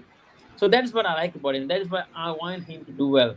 There's no way I want him to fail because to suit the stupid agenda. I'm sorry to say that, but I have to get it out there because it feels like you are just putting it on him and saying that, look, this is wrong. Yeah, he can be wrong. I'm not saying no, but don't put it to a point where look at what he's done. Give him some time. Probably this could be the season where he probably win. Maybe if he loses out again, he probably might walk away. He's got that Yeah. attitude. Okay, and then he'll come back after a year and come back. Oh shit, we should have kept it. That's gonna happen. It's gonna go like a cycle, and that's how it is. The only thing I feel bad for this club is that, of course, I've seen this one Premier League. It's the Champions League, man. That thing is missing. That thing is still a dagger in my heart. To be honest, I would take like 10 what do you call heartbreaks, but that heartbreak in 2016 I can never forget. Bro, no man, that thing I literally will not watch that game again and again. I hate that game. I don't know if you guys were watching that game in 2016. That was madness. That we were Yeah. literally what do you call it was literally, I think it was scammed in Rob. that game. Yeah. Mhm. So that's the only thing that's missing. I hope even if he wins one trophy was, I really hope it's that, but I'm not gonna be choosy, right? Uh, uh, Champions League is my dream. Yeah. Actually, now that you brought up Champions League, right? What actually happened in the 24-25 season winter window? Because we've been linked with like strikers like left, right, and center, and I still think I think majority of the Arsenal fans think if we just had one striker who's known to just be a striker and not like a makeshift striker like a Merino or a Havertz, definitely we're winning against PSG, right? What exactly happened? Like, could you give us insight regarding that? Because that is really a question. Like, what if we had a striker? What if we beat PSG? What if we went to the thing, right? So that's what. Yeah. Could you shed some light regarding that? Oli Watkins really wanted to come to Arsenal. I think we saw bits and all these things. But it was more of, I think, Villa offering to us more than we wanting him. He was on our list, yes, I'm not saying no. But we also had Sesko and Gyökeres in mind. So I think Arsenal made a gamble, from based on whatever I've heard. I'm not being very, very sure about this 100%. Don't take it everything, like, I'm just saying, sharing whatever insight I've got. Arsenal thought that they could gamble, and they went ahead and save those, because I think there's this, after June and July. There's two phases of what do you call, money, in terms of investment, right? So you can only use this part of Financially. for this, yeah, correct, for this window, and then for this window. So they waited probably for that window, and they thought, you know what, probably we could pull this off, but it backfired. And they didn't know that, Odegaard's going to go for away for a few months. They were relying on Saka, Odegaard, and literally, I do not know what happened to Calafiori in the second half of the season. He was just, oh, goodness me, it was so bad. And I think Arsenal, when they had before they signed Calafiori, I think they had a few doubts as well, because they had scans and stuff like that, but it did not show that much. Maybe that triggered again when we signed Calafiori, when he came back into the picture. So that happens. A lot of injuries we did not expect of, and of course, referee decisions went our way. It was mad. It was just bad last year. Last season was just bad. Every way was bad. We underperformed a lot of games. Like best time one. I was just before I got into the call. I was just watching the reviews. I was just thinking, God, why is so bad? Like we smashed City 5-0, and then a few weeks after that we played Spurs. We won against Spurs, and then the momentum built, and then all the way we dropped again with West Ham. West Ham at home out of all games. Yeah. So those are the games I think. See, we all seen Rodrygo. We all love Rodrygo. He's got that X factor as well, like Eze. But the cutting edge with Eze is that he's got that Premier League experience. So coming back to the picture, the same. I think Sucheet asked me about the striker. We definitely wanted a striker in January, but if we signed a striker back then, let's say we signed Watkins in January, I don't think so. We would have came back to Yeah. Gyokeres and everyone will be doing this celebration. I doubt. I highly doubt that's what's going to happen. So they took a gamble. They say, you know what, let's go for it. One thing I'm still not sure of, which I'm still trying to gather information and stuff like that. We don't know exactly what happened. Is Edu. That happened out of the blue, and no one knew. No one saw that coming. I think Which one? Which one? Edu's Edu. departure. Like I think it Oh, was okay, mid. okay. Yeah, no one saw that coming, but someone mentioned. I think it was head of Arsenal. I think mentioned there something was not right in terms of the vibes or whatever information he's getting from Edu's department. So I think Tim Lewis and everyone suggested that I think they parted ways, and I think Kia is the one that made the move for Edu to Nottingham Forest. So that happened. So that was very very out of the blue, and then Vinay left. We don't know for a reason that happened as well. But I feel that Vinay left due to some reasons related to party, maybe I don't know. But yeah, that was bad optics, man. To actually give him, I love midfielders. I love top midfielders, and Partey was one of the best midfielders at that point of time when he signed from Atletico. And then he became an idiot, doing stuff, which of course I'm not able to talk about it because it's their stuff. No, I don't work for Arsenal, bro. No, I don't. So a lot of stuff that happened. I think Arteta has transformed the whole part. And in terms of striker, yes, we wanted a striker, but we were in a situation where we had to get the right striker, and Gyokeres was not available at that point in time because I think we had to spend more. The agreement was if he leaves in summer, then we will get this package what we have right now, even though the Sporting guy is an idiot anyway. So that happened, and so we got our man. And I really hope he delivers. And like I said, I was a fan of Sesko as well. I think I said to Sucheet as well. He's pretty much also a fan of the Sucheet of Sesko. He's got a mask on. It's like I have to accept Gyökeres. So yeah, Sesko was my favorite as well. I think Arteta also wanted him, but too much money, man. Too much money. We know how Sesko's club is, and also his agent. I think I still think he might move this summer. We don't know. Maybe Liverpool might sell Nunes, get someone in. I think they were linked to a lot of other strikers, right? Oh my God, Sesko to Liverpool. Yeah, there's the one transfer I really hope it doesn't happen is Isak to Liverpool. I really hope that doesn't happen. I really hope it collapses. There are Ekitike links as well, right, to Newcastle currently. Sorry? Yeah. Ekitike links to Newcastle as well, so it could hint that Isak is on the Yeah, move, it doesn't maybe. make sense that you're going to play with two strikers. What are you trying to perform a Henry Bergkamp partnership? No, that's not going to happen.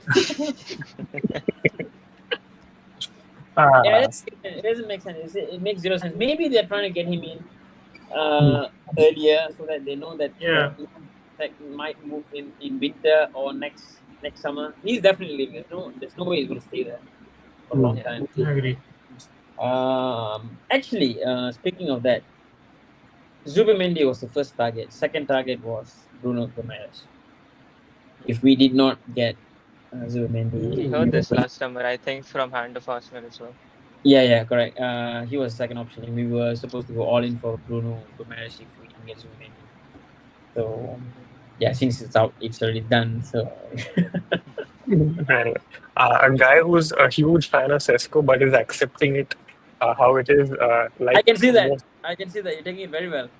No, not wait. Not just me. Another person who was like kind of regular on the panel and a good friend of ours, Raja. Oh, okay. Yeah, Okay. welcome, Raja. Yeah, hello guys. Been a bit under the weather today, but yeah, Yeah, had to make yep. time for Arsenal FT legend. So What happened? Okay. So AFC Prash asks, Fabregas, how old are you, Harry, bro? I'm old, man. Very old. Very I mean, old. clearly does. Old enough for the heartbreaks, bro. Yeah, man. 31. We don't. What? Yeah, I'm 31. I'm 31. 94. 94.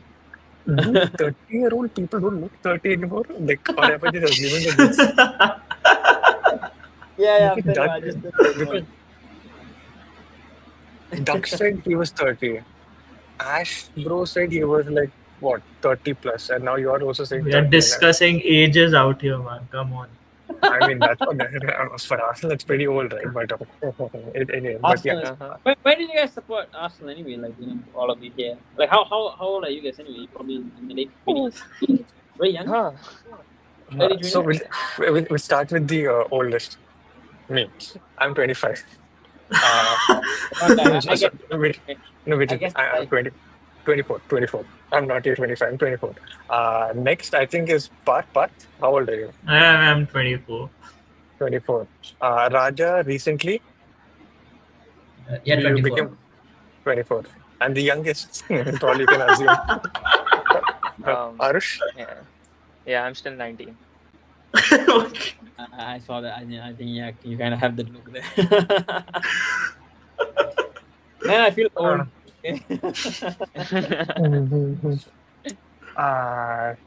Okay, RTE Limited. Seeing Harry speak and not curse out people on Twitter is weird. He's so calm. Appreciate the content. God's sake, man. Is this guy in the group? Is that guy in the group? No? I'm not sure. Like, see. Oh, is he following my Twitch? Probably he's following my Twitch. But I curse a lot, man. I curse a lot in my I think Sucheet and everyone in that group knows how much I in Tamil and English and whatever. Yeah, I'm not yet. Malay is even worse. Rusty, I'm 22, started playing FIFA 13 on my PSP, played a lot with Theo. He was rapid and started watching ever since. Yeah, Theo Walcott is always the reason I support. Crazy. Yeah. Our boy Suchin is pushing 50. He's saying he's 20. I'm not kidding. I feel 30 plus. I'm not even kidding. I think mentally I'm like 30 plus in my but yeah, it is what it is. We'll take a few comments from before and then we come to Raja. So some of the questions that we wanted to ask are from Raja, as he was under the weather we had to ask him, but I will just take a few comments and we'll, Raja, you will have your moment. I'm still confused how the combination of Eze, Madueke affects one area. I don't think Nah, it doesn't. I'm still confused. Sorry, I missed the question again. Yeah, I'm still confused how the combination of Eze and Madueke affects one area. No, as a Madueke doesn't affect one area at all because it's completely a different scenario, different positions. But Eze affects one area in a way where the one area felt that it could hinder his progress because we all know where he plays, right? And with the likes of Madueke, Madueke is not rated at all. I think I spoke about this in the group chat as well. That it's not rated. Madueke is not rated to one area at all. Eze is rated to Madueke because they both play the same position. So so there's gonna I think Madueke has got no relation to Nwaneri at all. It's more of Eze and Nwaneri. So that is why I still have this question mark in my head whether Eze will happen or not is because Nwaneri as well is there, it could hinder. And I think Hand of Arsenal posted a tweet about how Dortmund noted the Bellingham. Yeah. It is true from his point. He was on that what you call information. So I think Arsenal agreed a deal with one area that his progress won't be hindered. So Mm. that's why I still have question marks on that as a deal. But based on everyone who's been speaking, all of us, all of the journalists, all of the insiders, they still think that that deal is not dead for Eze. The deal for Eze is not dead. It's never dead. I don't think so. Mm. It will Mm. be dead till the end of the window. But then again, we cannot assure. I cannot assure you whoever. I think even Handovers is trying all his best to give an information out, but he cannot be 100% sure because everyone takes him how he's built that thing there. So whatever he tweets needs to be Images. very very accurate because Yeah. Yeah. it's up there already. So Mm. Eze is linked to Nwaneri for sure. Mm. But now in the event of all the outgoings, Mm. then there's still a possibility of happening. It's not dead. That deal is not dead. It's still there. It's 50-50. Mm. So Rodrygo has a high chance of happening as well. So like I said, both deals. So Nwaneri slash Eze slash Rodrygo. That's how it comes. It's got nothing to do with Madueke. Madueke is completely out of the picture. He's become a backup. He's become a winger. He's more of a right winger and a left winger as well, if needed to be a left winger. Now, here comes Nwaneri. Nwaneri, okay, he's more to Eze's equivalence, and Rodrigo is on the kind of like a side. So it's all in that same bracket. Yeah. So Nwaneri, I think basically everyone I think said that it's agreed already. I think end of Arsenal said it's agreed already. So now it's a factor of Rodrigo as a, or probably even anyone else out of the blue. We don't even know that we probably tracking. I know we wanted Zegoza from Lille. Zegova. Yeah, we were looking at him for a time being last summer. There was also a tweet about me. I think I tweeted Zegoza, Rodrigo, and one of them in that tweet. I can't remember what was the other player. I think it was Bakayoko as well. So all of them were in that list. Arsenal have been tracking Rodrigo since last summer, I think, but it's not. They didn't really push forward for it at all. So yeah, Waneri is more linked to Eze than Madueke. Madueke's got nothing to do with this at all. I hope that's clear. Uh, one more thing, what can I do for it? Yeah, is it? Hmm. To be honest, I have not heard, man. Being very Hmm. honest, I have not heard. I think the Also, staff. Wilson left. also on the whole, yeah, continue. No, I no. think the Watkins deal is right now probably one chance of happening, or probably zero chance of happening. I can't see that happening. We But won't do that. We've got too many strikers as it is, man. Havertz is still there. If people are seeing Havertz as a backup to a striker or even the starting striker, having three strikers in a single team makes no sense. Also, don't you all think that we would be revisiting this next season if Gabriel Jesus exits? oh yeah, Don't I you actually think that forgot about him, we man. would get I literally forgot about Gabriel Jesus as well. Wow, yeah. wow, okay. Because I 100% think that we're going to sign one of these big names next year if we don't get them now. So if it's a young striker, considering we've gone Gyökeres, someone who's 27, 28 in his prime, we might just get a developmental striker next season and then see how that goes because Hmm. minutes is going Yeah. to be a problem there. Hmm. I agree because okay, but so this is regarding Hugo Ekitike, why Newcastle are trying to get Hugo Ekitike because Wilson, I think because Wilson has leave here. But yeah, Makes Aarush, sense. good point because rather than getting Watkins and Gyökeres, might as well get Hugo Ekitike as a development striker. Yeah, they're trying to mold him as an Mhm. East like replacement as well. I think that's what I feel. Mhm. The kind of outlay we'll have in this window would definitely affect our further windows. I'm pretty sure we won't spend as heavily as we are now. Jasmeet, welcome, buddy. Do you see Jesus being be given the Tomiyasu treatment this window? Ooh. Ooh. Tomiyasu, there's a lot of stuff being said about Tomiyasu. I actually feel sorry Yeah. for that player because I think he's gone through a lot, Yeah. personally as well. So to terminate a contract of his will says a lot. That's what has happened. Of course, I can't reveal a lot of stuff. But yeah, I could say that it's very pitiful of a player. Probably he won't even play at all. We don't even know. There could be chances of that happening. So we so Tomiyasu won't be given. I mean, Jesus won't be given the same treatment as Tomiyasu because Tomiyasu was a different scenario, different case. I think even Saliba had that same problem with Arsenal and settling down because I think he lost his mother, Saliba. Yeah, Tomiyasu also lost someone in the family. I can't remember who was it. And he had a It lot was of his other mother. people. It was his mother, if I'm not wrong, because I, Sucheet something. something like that. But again, man, yeah, I yeah. say for definite. Family related issues. I think he's got his own personal issues as well. And Arsenal really rated. I think Arteta, the club, were all supportive of him. And yeah, so no, Jesus won't be given the same treatment. I think Jesus is fighting back. The thing about Jesus is I like Jesus as a player. It's just that after the injury, it dropped a lot. That guy was flying, man. That season, man, we had Zinchenko and Zaka, and also about Jesus. Well, that season was just. Whew. Like every time I look at Arsenal, I was like, wow, okay, we're gonna win this anyway. Like I had that the same feeling I had in 2003, 2004. And then I don't know what happened man, after that. We should have won that year. Still crying all that shit. Anyway, no, he won't be given the same treatment as Tomiyasu. I mean, we didn't give him a shit treatment anyway for Tomiyasu. We just gave him. It was a mutual agreement, Hmm. right? Yeah, that's what has been Yeah, said about that. Yeah. yeah, yeah. Raja, your moment. Go ahead. Enjoy.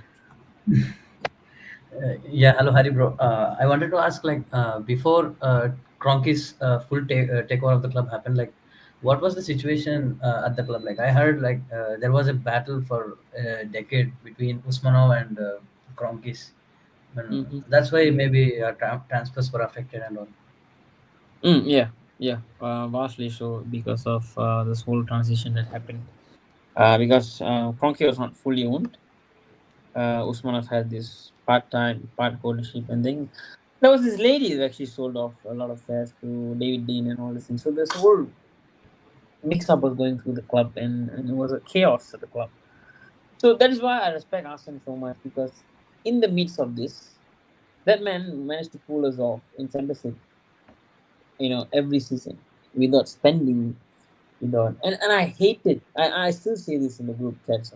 This is all curse by Arsene that we're going through because we treated him like shit when he was supposed to leave at that point of time. But he also made a villain out of himself. When I think there was a time where Pep or Klopp was supposed to take over, I think the club actually forced him to stay one more season. I do not know 100% about this, but there was rumors about it. They made him stay for one more year, and things happened, and he stayed. Although he became a legend, at the end of Arsene's career was very bad. I really hated seeing that. Club was chaos, man. Literally was separated into two fan base, like Arsenal out, KFC out, this out, that out, and I think people even left the stadium, isn't it? For there was a Yeah. point of time, yeah, that was so bad. That was so bad. So yeah, bro, I there was this whole scenario of spending and all these things, and now again we are not pumping in money like what people think it is. KSA are not pumping in money like what they do. We are a self-sustained club. It is how it is. It is how it's going to operate. It is how it's going to be. Like how Liverpool are. I think all this American. We are not going to be Todd Bowley. He's different. He's this money man that spends out of his pocket. Don't know where the money comes from. He's like basically the 2.0 version of Abramovich, I think. And also we have Mansour on the other side, Sheikh Mansour on the other side on City. So we are not going to be that club. And to be honest, thank God we are not in United's position. That club is in a mess, in an absolute mess from top to bottom. I am not even kidding. Like it is, like I think I think the situation is even worse than what Arsene Kroenke coming back to Raja, right? What he said, Kroenke. Usmanov. Yeah, it's even worse than that. Yeah, it's even worse than that. Hmm. Yeah, I mean Arteta saved us, bro. Like, without Arteta, I think we'd have been still struggling probably. Louder. Now look, I'm not gonna be this. fan of Arteta is the best, blah blah. No, I have criticized him in a way, and I wasn't a fan of him being backing a player who had so many with the recent scenario that happened with a player. I don't want to mention his name, but that was also on him. Okay, I'm not going to say that it was not. I'm going to pin against him because he was part of it as well. He knew about it. Everyone knew about it from the club. You cannot come and say to me that he didn't know about it. Every single person knew who it was. Okay, so you decided to still give him a contract already. It was him, and I'm not trying to picture a bad picture on Arteta. Okay, and my point was, you could find Aubameyang for not turning off training and give him shit for that. So why couldn't you do the same here? Of course, you can come and bring all these contract issues and this in terms of law and blah blah blah, this and that, but you could still do something about it. Disciplinary action or whatever crap you want to have to do. So in that terms, it does still have a drawback to Arteta where he should have done something better. He still played him. We all still played him. We still watched him week in week out. There were allegations about it. So yeah, even though he did a lot for us, I'm not saying I'm grateful for what Arteta did, but certain small issues like this, and it comes back to the point where about one area. I'm just sorry, I'm coming in circles around. Everyone says that he's not giving chance to play for all these youngsters. MLS, Nwaneri, all those people. I don't know if people are actually blind towards this or not. This was actually been playing first team football in the age of 17, 16. Yeah. So where is this whole eye of sight that we've lost it? And especially there's this guy called Chibo Obi Martin. Holy crap. When that happened, oh my goodness, everyone was losing their shit as though he's going to become the next Henry? Where is it right now? I don't even see that name out there. Yeah, so coming back to Raja, so yeah, man, things like I said, thank God we are not in a situation where we are in that United shoe right now. We are out from that. We just have to win a trophy. That's where the club is. It's just matter of fact, matter of time. I don't know where the end line is. It's really pissing me off and pissing every Arsenal fan off as well. So, for God's sake. It's coming, bro. Next year it's coming. I hope, man. I hope we say this every year, and I'm still crying about it. I can't even face Chelsea fans sometimes. It's just like this rubbing it in my face. Like they won even a cup yesterday, They won the Champions League twice, so I can't say shit. I can't say much. The only thing I can go back to is probably the unbeaten record. How long am I supposed to draw on that? Not for long. Okay, talking about Oni, like, have you? Who was the Fabrizio and Ornstein of the past? Like before these guys became famous, who were they? I don't recall because I was much younger back then. Ornstein, to be honest, Fabrizio just came in line. Ornstein has been there for generations, man. It's like Amitabh Bachchan and Rajinikanth and top, how they are in terms of that. That's how Ornstein was, and but now, yeah, we have kind of Arsenal being there. But yeah, in terms of Henry Winter was good. Henry Winter was good. There are a few were good. Ornstein was good. John Cross was one of the top Jonas back then. He was basically an Arsenal mouthpiece, and he used to never give proper. Not to say proper. He used to always give negative information, like this is not going to happen. This deal is going to stall. This yada yada. There was never once that I can remember John Cross's tweet or information anything positive about it. Yeah, Di Marzio, in terms of Italian news, he's number one. But I think other than that, out of Italian news, I think it's still meh. I don't know. That's my point of view. Yeah, but other than Ornstein, who else? There's a few names. I'm not getting into my head, man. There's a few names that I can't remember. What about Ben Jacob and all this? All these guys are like new or like Who? Ben Jacob? Ben Is it Ben Jacobs and all this? They all I don't want to speak about Ben Jacobs because on air. I rather not because My bad. Sorry. Yeah. No. I mean, it's not that because I don't want to say something bad about a person where there's no information. He's good at some stuff, yeah, of course, but no. Uh, Florian has been one of the better Sky journalists these days. Florian Plattenberg, is it? Yeah. Platypus.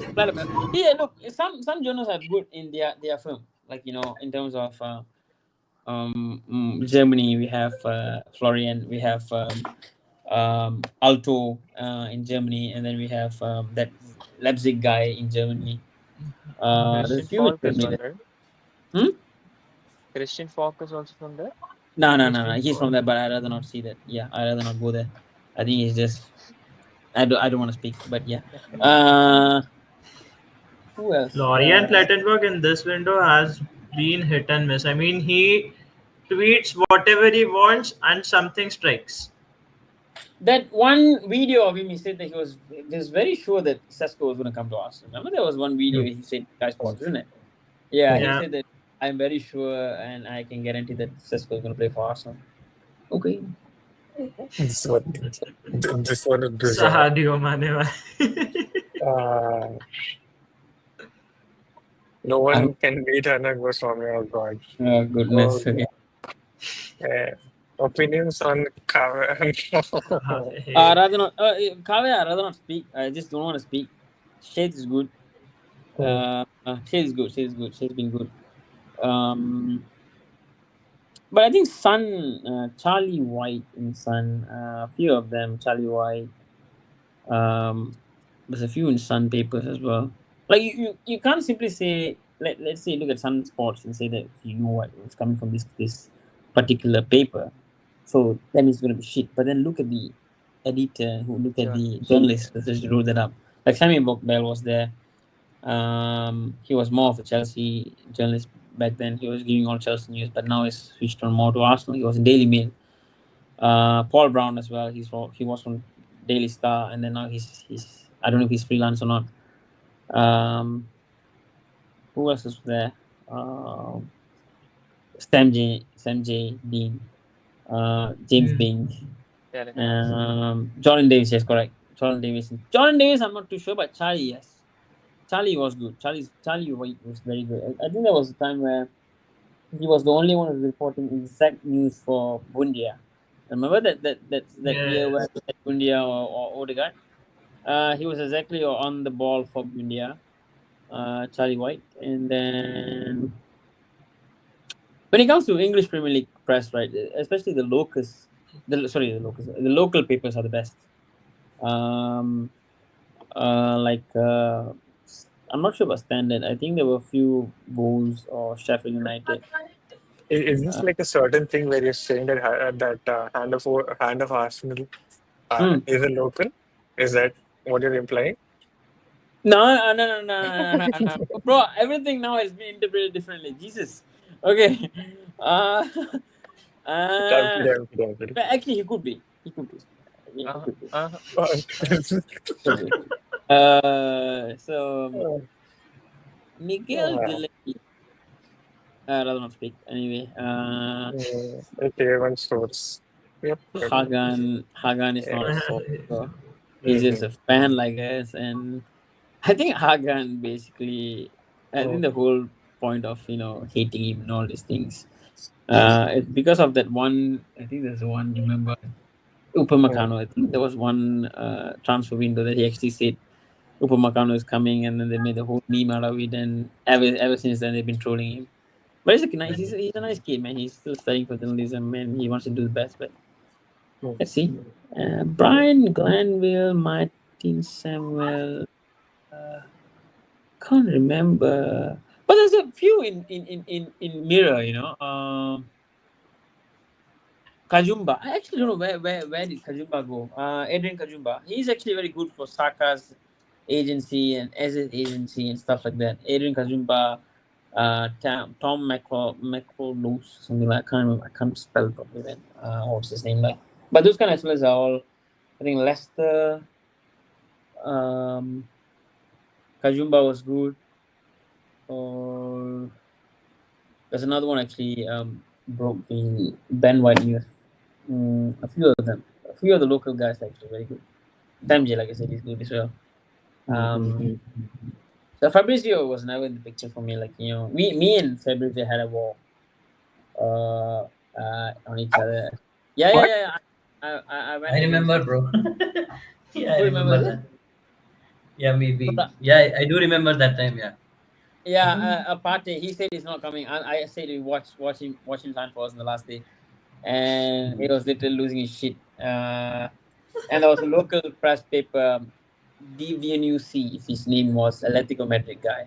He was saying, "No, you're going to be wrong. I'm going to be the last laughing." I said, "Watch on the next day. I'll be laughing at you." So yeah, Fabrizio and me had a war that window. Ever since then, after that, I was just like, you know what, fine, whatever. Ryan Taylor, yeah, Ryan Taylor was good. Ryan Taylor was in the Daily Express, I think. Now he's writing for Mirror, isn't it? Ryan Taylor. Yeah. Yeah. And then take a sport. Ryan Taylor Sport. Yep. Yep. Sucks. Okay, before we continue, all the concurrent viewers who are still there, thank you so much for staying till now. Just a small update regarding the numbers regarding how the stream is doing. 41 likes, insane. From what I can see, uh, we at the channel hit peak at like 44 concurrent viewers. Uh, so before the stream started, it was at 1,510, something like that. Now it is at 1,542. Thank you so much for all the people who have subbed in as well. Thank you so much. Incredible numbers.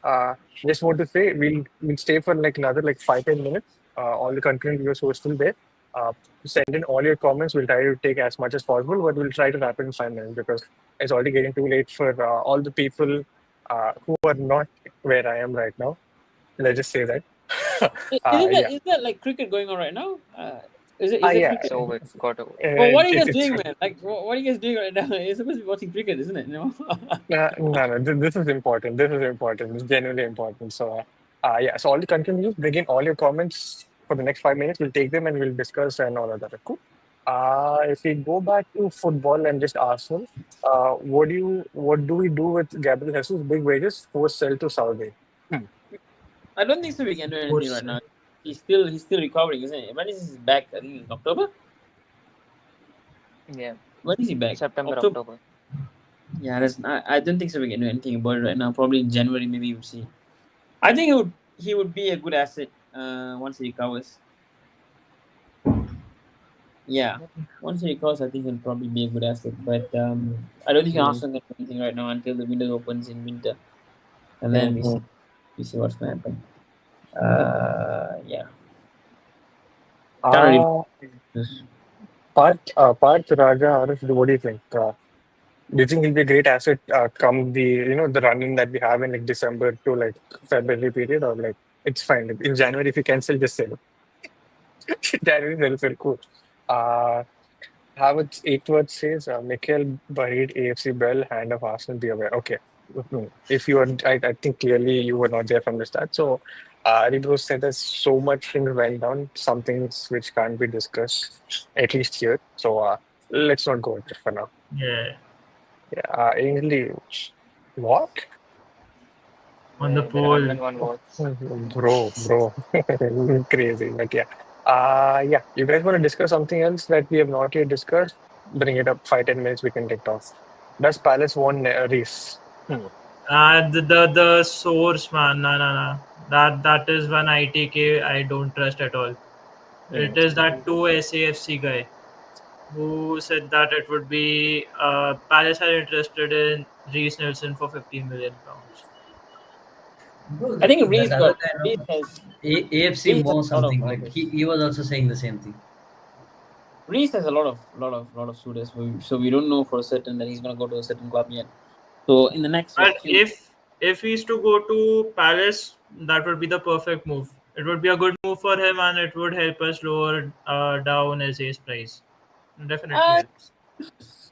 I don't think so. It'll probably lower down our price. I think Palace have said to Arsenal, "This is our price." I think they probably Reece Arsenal probably know Nelson, that. yes. Yeah, they're probably aware of Arsenal. Probably aware of what they need to do. But now, Yeah. like I said, picture it. I'm not giving you information, but picture it. Eze is one of the most wanted probably players right now. I think Spurs wanted him so badly. Something happened Yeah. there.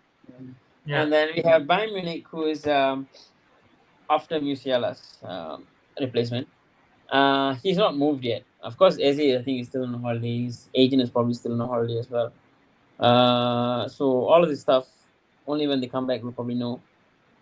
So I wouldn't say that Palace would lower whatever they need Yeah.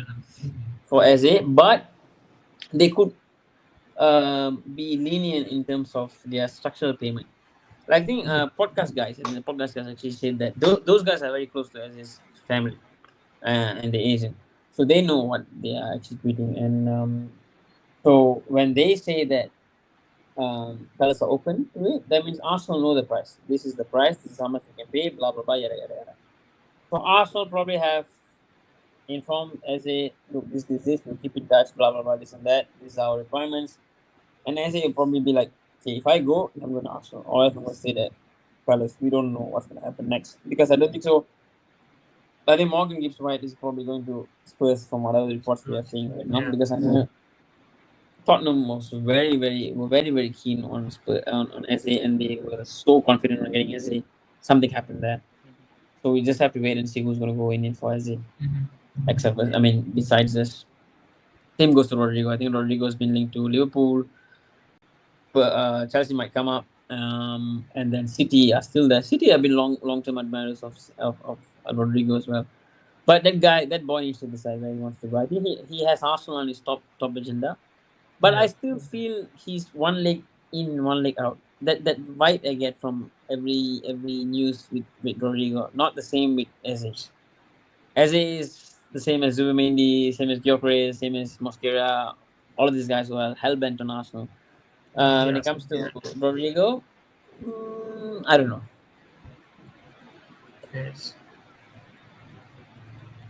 So Eze as a winger, if no Rodrigo, doesn't seem fair, man. You need a proper left winger, not some fake left winger. By the way, this guy is a Barca fan. Ainsley is a Barca fan. Already Arsenal fan, if I'm not wrong, as well. So yeah, Should I good. give should I give him an answer for this or? I mean, no, Maybe. the panel could answer this, not just specifically. Yeah, See, that go ahead, go ahead. that has been my only concern when Okay, it so comes okay, to let choosing me just between them. put it out to you, I guess. Okay, let's say we sign Eze. What's going to be your first 11? Oh God. You guys gave me the you want Eze. Everyone wants Eze. Everyone wants Rodrigo. Okay, let's Mm. say we do give up Trossard. Okay, and we have Nelly, and we have Eze. We have all the options and all everyone in place right now. You get Mm. Rodrigo for some Mm. reason. I'm going to give you Rodrigo and Eze later on, but if I'm going to stick with Eze right now. And what is going to be a starting lineup? Who wants to This My is start? gut what this feel, this is where fans are not. You get what I mean. When I throw the question at you guys, will be like, shit. Now where do I go? yeah, Mhm. Well, I think I midfield, can go all of us can first. agree that Yeah. Zubimendi, Rice, and Odegaard. Let's leave midfield. Uh, I think defense is also fine. Wait. Defense. Who? Okay, right back. Who's going to be the starting right back for you guys? Timber for sure. There's no changes to that. But I would love Ben White, but Timber has to be Timber, my. Aarush, Timber. Timber, Yeah, Raja. Timber itself. Timber for most games, but against low blocks, I'd prefer White Yes. because of his runs. Mm-hmm. That's fair point. Yeah. Left back. I'm assuming everyone wants MLS. Mm. Hmm. Wait, Aarush. I think it's hesitating. Aarush, left back. Who do you want? I of course want Calafiori, but it depends on what the midfield is in that sense. If we've agreed to a Rice, Zubimendi, and this thing, I'd just play MLS if that's the case. Yeah. Okay, nice. Raja, same. Yeah, I'd agree with Arush. Okay, Hmm. okay. Yeah. Now You the can question use comes the in. same argument that you used for Timber and White for Calafiori and MLS. For certain Mm-hmm. games, Calafiori will start and should start. For other games, I think MLS would be the need on start. Yeah. Mm-hmm. Aarush, start with your starting. Start with your attackers. Who would you be? Who would your attackers be? I mean, considering we have to shift to a Bane, I would go with Gyökeres at center forward and Uh, Saka at right wing and Eze at left wing. I would have okay. that on lock. Mm-hmm. Raja. Hmm. So like it's kind of varied for me. So maybe for like deeper blocks, I'd rather play as in midfield, play Martinelli and also Gyökeres. They both can like interchange the wings. Yeah, I mean, Gyökeres usually starts from the left wing and just cuts in most of the times. At least that's what I saw in most of the clips. So I think works well with Martinelli, who usually makes very good runs inside the left half space, right? Mm. Eze can feed both of these guys, and I think it might work. I don't know who to sacrifice, Zubimendi or Declan, but like, yeah, I'd like No to see way, that. no way gonna sacrifice Zubimendi or tackle. There has to be. They have to play, man. I think Uh, fair point, fair point, bro. Fair point. I think you have mm, your point there. me. Uh, Oh God. Ah, exactly. ah, Now, you see when I throw the questions, and it's just like, mm. okay, now what? And it's a new toy syndrome with Eze. He's the new signing, so he'll start. But I feel it would be Martinelli, Gyökeres, Saka. Yeah, yeah. Same, I same. kind of don't, I stick with what Parth said. No. It Okay. it makes Because. sense. It makes sense as to how he's perceived as that touchline winger, Martinelli. But I think that creative Mm, playmaker tag under Eze at left wing is actually going to be the reason why Saka is going to be in isolation. Fair point. Does that make Fair sense? point. Yeah. Because see, oh, nice, if nice. people know that Martinelli can be put on the touchline, you say we have a broad new dynamic that comes in to play with Zubimendi with Rice in the center. Martinelli is still going to be Nice. touchdown on the touchline. And then you have that Gyökeres presence who likes to go on the left, like Raja mentioned already. So I think having a Mm, creative tag, someone who can link up play as good as Eze in that left half spaces, if not even playing from left center mid, if he plays there, I think that gives us a lot of options actually to attack from various places. Like we've been a right mm, hand side dominant side, but that just gives mm, you a different unpredictable source in terms of getting that left hand side, Yeah. getting that center, getting that right half space as well. So I would I start Eze there. agree with that. But again, if you're saying UCL games with spaces afforded, I would go with Martinelli Martinelli. and Gyökeres there. And Havertz could actually start at as the center forward for me in the Premier League. I won't lie. I would like to see that. Shaz, I think Shaz actually agrees with you. Maybe Havertz will play just off the striker option too. Again, game dependent. Yep. Yep. Game dependent. Yeah. I think we are overthinking about like who starts. I think there'll be a lot of rotation with the amount of players we have. It won't be Yeah. as everyone expected, probably, Yep. The unless very question, evolution from Arteta. the fact that there are actually multiple answers to a single question of who will Mm, start at left wing just goes on to show the kind of team that Arsenal is right now. I mean, you can mm, have multiple guys playing as the left wing. We have options at center forward. We can have two tens, one six. We can have two sixes, one number 10. There are a lot of permutations and combinations, and we haven't considered Madueke in this scenario. Hmm. mm.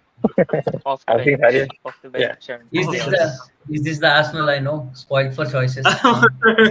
spoiled for choices, I'll bring. No, It's quite. I was just reading the tweet about Julian Lawrence that that guy Ali Barat has trying to finalize a huge equity case move to Newcastle. This is breaking news, right? Mm-hmm. Mm-hmm. Yeah, I So think yeah. Julian Fabrizio Lawrence just is put out good, something. man. Karafiriban, we will be at Milan Fashion Week at the end of the season. I really like Calafiori is actually. Calafiori. Calafiori, I really feel that he's a top player, but Mhm. injuries have ruined it. Calafiori really won me over after the Forest game, man. I mean, I haven't seen a guy start at left back and literally play as a striker. Mm. For I me, think it was a. he played like that for Italy, isn't it? I think. Yeah, I actually For played me, there in game. For me, it was the PSV game. Like he just ended up somewhere as said strikers and finished. Yeah, Random man. Channel running, bro. That's yeah, like channel. Channel prime running, channel man. running. Channel running. Bring. Mustafa Ali says time to move like a big club and get both FJ and Rodrygo. Mic issue? Mic issue? No, it's fine now. See, I ordered the new earphones. It is supposed to come today, but the thing is that I'm sitting here and not at home. That it probably already came. I just need to go collect it. Next trade, 200% sure I'll get the wired earphones for you guys. My God. Yeah, Ben Trossard, Vieira, Lokonga, Zinchenko, Nelson, and oh, fine. Fine. He's been linked to Heiner who? he gathered interest from some Premier League club itself. Premier League or La Nah, Liga, was sir? it Sevilla? Oh yeah, Sevilla as well, right? Sevilla. No, no, Sevilla or was it at No, Rayo Sevilla. Val? No. Oh, Sevilla, it was Sevilla. Sevilla itself. Is there some I mean, Turkish guy going? ideally, these guys should be sold. I mean, they have to be sold. If we somehow keep hold of Trossard and not sell him, we aren't getting any value for him come winter or the next summer. Wait, the moment you said that, right, I was just looking Hey, at Ismail. I just looked at him. He started working. I'm like, okay. I mean, the previous comments, let me just take, sales, we should sell French players. Yes, Kivior out, Patoin, Mikel always goes back to his targets. Yeah, we did it. Wait, not this. A case of his unnecessary selling Kivior finally gelled up in the squads. Yeah, I would say this in a way, but again, if you can get 40 to 50 million, I don't think we will be like. But again, if you get like a hard to for like close to that range, would you guys sell? Because it's Yeah. similar thing, right? Yeah, you would. Okay. Aarush, what about you? I wouldn't. I was thinking the same thing. Raja. I am on the fence for this one, but maybe I take a punt on Heto, because like Calafiori is more than enough to cover for Gabriel, and also we have I agree. Mosquera now. And again, it has got nothing to do with how Kivior has been at Arsenal. This is not about Kivior, it's about Jorelato. This is a nice question. Whatever Saliba and Saka contract, do you think they'll sign soon, or we'll see what the season like in terms of trophies? I think Saliba, in terms of Saka, I don't think so. You have to worry about that much. Like I said, that's going in right order. But Saliba, yeah. Why? See. I'm not gonna give anyone just like positive news about this and say, "Oh no, he's gonna sign." I cannot be definitive on that. For sure, definitely for sure, because I know the agent is a bit of a piece of shit, but even Saka's agent is he's always wanting. But then again, I think Saka's contract is much more straightforward and he could sign. I think probably there could be terms agreed already by now. I don't know. I think that you'll hear more from Hanover Arsenal after the season ends. But with Saliba, I don't know, man. I have this very, very strange doubt about him. I better say that right now rather than people having hopes and all these things. So I don't. If we win a trophy or we don't win, maybe he might sign. Maybe he might sign 1-year deal. But do you see the Moscara Moscara signing straightforward in that sense? Definitely. Thank you very much. Yeah. So I think Gabriel would stay longer than Saliba, I would say. Probably Saliba might sign, might not sign. It's still 50-50. It's up in the air. But if you compare both, I think Saka would probably be much more on the safer side. I'm confident and I'm feeling good about Saka more than Saliba. I'm not saying Saka's a great yet, but yeah. Makes sense. Sorry Just I gotta say what I got. Yeah. Man, I hope that doesn't happen, man. I'm really looking at the news right now and pissing. I'm really pissed off about it because we don't know what's gonna happen with that. I don't see this happen. Newcastle is not a club that just wants to sustain itself. Newcastle is a club that would try and push for the major honors. At least they'll try to get there. And the kind of team that they're building, it only makes sense that they've got Isak and they've got Ekitike just to be on the bench for the season, just to develop himself into a better player, and then start from next season when Isak eventually gets sold. But the But problem is that that doesn't make any sense. yeah, he's got a bit of a injury problem as well. I think Isak, right? I think he's got a bit of injury issue. Isak ain't leaving Newcastle this window. There's no reason for Newcastle to sell him. From what I know, right, they were supposed to sell one, either Isak or Bruno. So that could be you know, could be Was this revolving around last season as well? Yeah, Last yeah, summer? yeah. Mhm. But I think this summer they I think had their PSR issues, right? yeah, I think it's still going. Guys, just hold on, I just need to charge my iPad. Yeah, hold on a second. I'm here. Uh, 5 seconds. 5 minutes.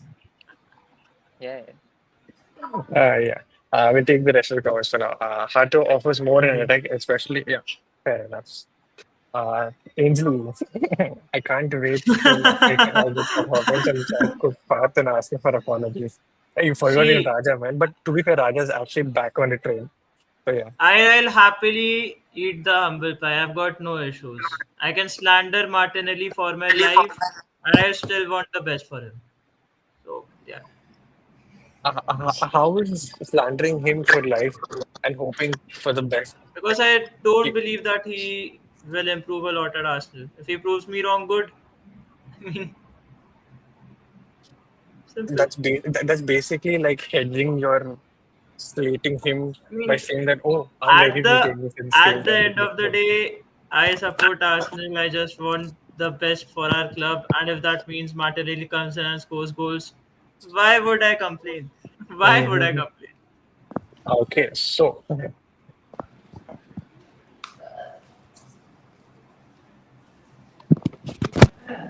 போயிட்டு இருக்கணும் How much போயிட்டு is இருக்கணும் it? Charge 70. Fine. Makes sense, man. Okay.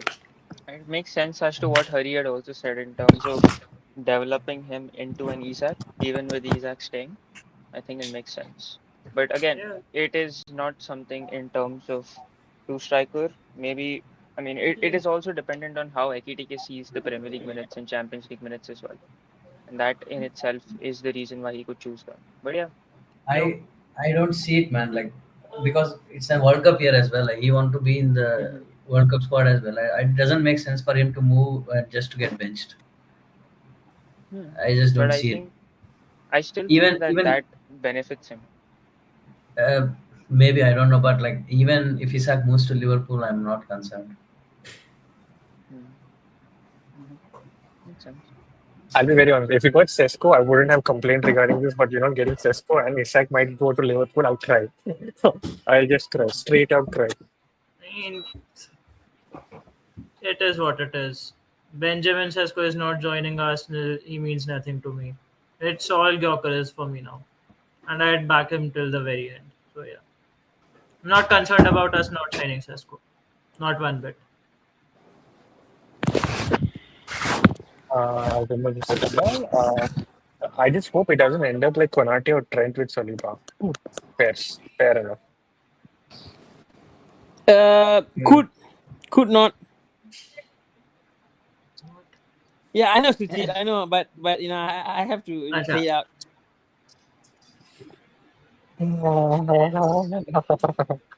They will sell Longstaff for PSR, but eh, Sean Longstaff has been linked with. He's been linked with some club, right? Oh yeah, wait, hold on a Yeah, second. Isn't Wilson leaving? I actually forgot about that. Yeah, he's Wilson's left. leaving, right? Oh, Yeah. there you go. Then maybe that's probably why. I mean, come on. Newcastle is fine, man. They won't let go of Isak. No way. They won't. You don't want it feels like no, I want Isak not to leave. That's how it feels like for me. I am trying to delude myself into thinking that he's not leaving.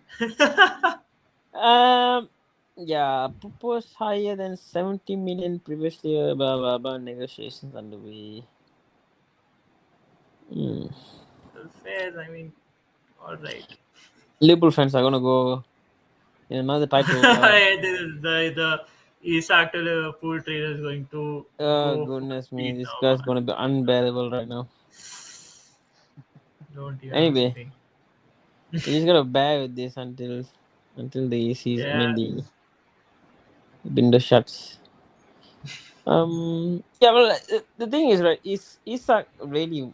Arsenal made a poor decision back in I think about 2 seasons back when they were supposed to yeah. sign Isak, but they did not sign Isak. We should have signed him back then. But how much did Newcastle sign him for? They pretty much signed him for for a number of Se- not that much, right? I 70. think about 70 million It was 70, Yeah, 70 odd million. Yeah, pounds, isn't it? yeah. yeah, Hey guys, sorry, I'm not on camera right now. Is it fine? Yeah, it's yeah. fine. No issues. Okay, all right, okay. Hmm.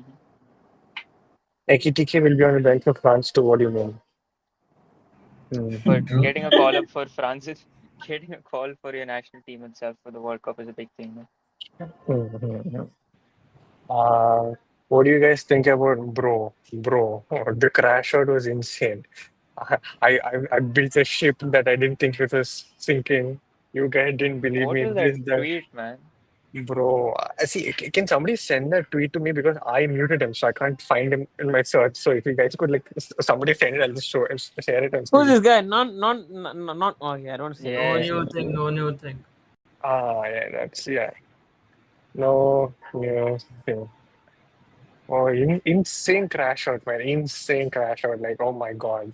I've never seen But such a one of the best like, tweets I've ever Oh, seen, and it's well there, it's there. deserved. yeah. This is the one. This is the one. That guy deserves that, man. Piece of shit. Nonsense. I mean, the issue starts arising when you think that you're too big to for people to care about you. That's the issue. And that is what he thinks he is. Yeah, good man. Fair's fine.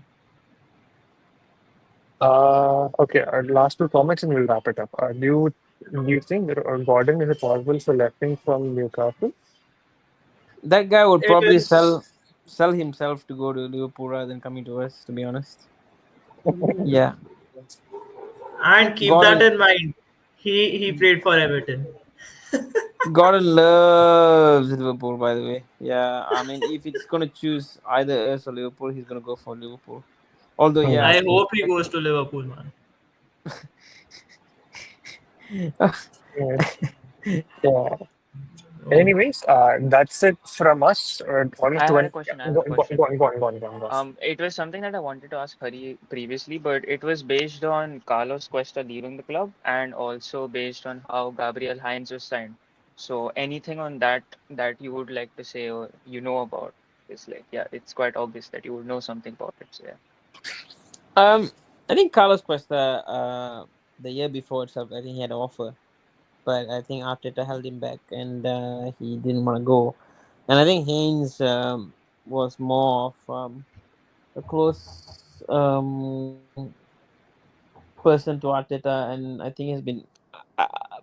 I, I think, if I'm not mistaken, they've worked together. I think before. Yeah. If I'm not They mistaken, played together so for PSG as well. yeah. So that relationship kind of got in touch back again, and I think Cuesta is a bit of a different person compared to Heinz. Heinz is more of a.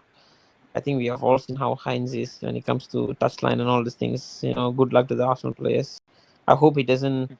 It doesn't go to a point where everyone is just scared of Heinz and and back away. Mhm. But Cuesta was he was actually still before he left. I think there was this whole scenario where I think Arteta did try to keep him, and he was also not too sure. I think to actually finalize, but I think he finally made the decision to go. My question is right now. My only uh, mind Doubt, that's been concern. thinking about thinking about this whole scenario is because of what's Arteta's future based on this. Because he hired all of them, right? He hired basically handpicked Cuesta, he handpicked all of these guys from his backhand, and then Stuenberg. What was the guy who actually left? I can't remember what was he.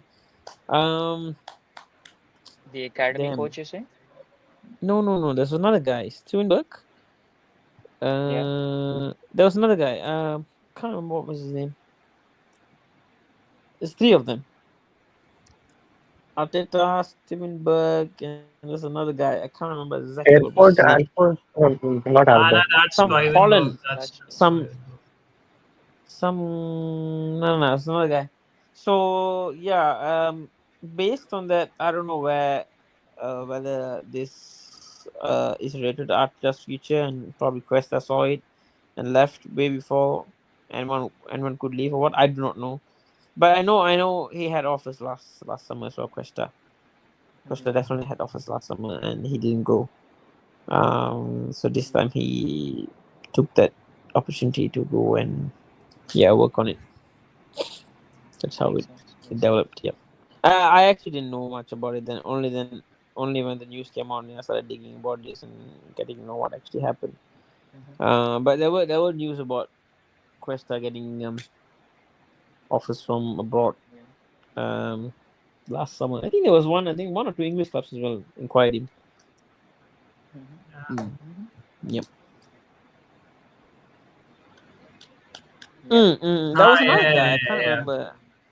There was another guy. There was another guy in that three of them, Stuenberg and Arteta, and this is the third person. I can't remember what is his name. Yeah. So yep. Inaki, the goalkeeping coach, is there. That's the He's goalkeeper. still here, right? Yeah, he's Yeah. still here. He's very close to Arteta, and basically, of course, Berta Kepa signing and all related to Yeah. Inaki. Inaki picks his keepers, by the way. So Yeah. yeah. I'm actually happy Ah, about Kepa was signed for 5 million rather than us splashing Garcia on 25 I million. agree. I mean, Garcia was a top keeper, but why do you have to replace already a good keeper when you need competition? That's all my matter was. That was a good move. 5 million. I know it was from Chelsea, but again, last year we did not even use Neto, did we? No, we didn't. Isn't it? It was one or two games One maybe. game. he One was, Yeah. game. So why do he you was need We us to captain. surely spend? did. He was Yeah, captain. there's no need for us to spend 25 million on a backup keeper. I think it's But of course, Miguel people. Molina, Oh yeah, Sorry, Molina. the guy who left, Miguel Molina. no, Molina is still around. I think. No, he's Yeah, there. Molina is still He's around. there. Yeah, Molina is still Yeah. around. Yeah. I don't know that There's guys. another guy. I can't Is remember his it name. Gary Descarer? Because he left for United. Who? Gary Descarer, Gary the O'Driscoll. No, not that he guy. joined Hold on a United. second. Who was Arteta's? That's a good name, man. Hold on.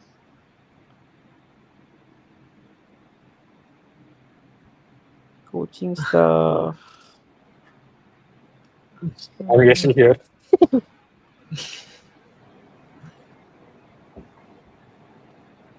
Who is SB?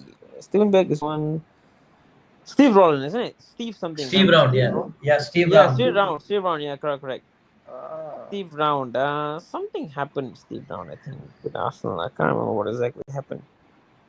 Oh, was it the one who said bunch of things regarding certain things that were happening around the Middle East thing, and because of that, was that him? No, that I was have no different. idea, man. But I know Steve Brown wasn't getting along no, with no, that wasn't him. Oh, wasn't getting too much wrong. I mean, along with some other players, or I don't know what was like exactly that's happened. I think it was more of Steve Brown. Hold on, I really can't remember what happened here. Yep, hold on a second. Yeah, that guy. Derby County, he went for. Yeah, Derby His County. Yep, yep. Yeah. Yeah, there were some rumors about him being in an argument with a few players and stuff like that, but I think he actually shut that down. So yeah, it was Sternberg, Jover, Carlos Cuesta, Steve Brown, all of these guys were part of his Iñaki. coaching staff. Yep, Inaki as well. Mhm. So Cuesta was supposed to go I mean, last he's season. he He's went with a good. good project. Parma are building like a good team. Ekitike bit from I don't know, man. This whole Isak to Liverpool thing is a bit. It's gonna be down to the wire, maybe. I think Liverpool sell Nunes. Now that could be a problem.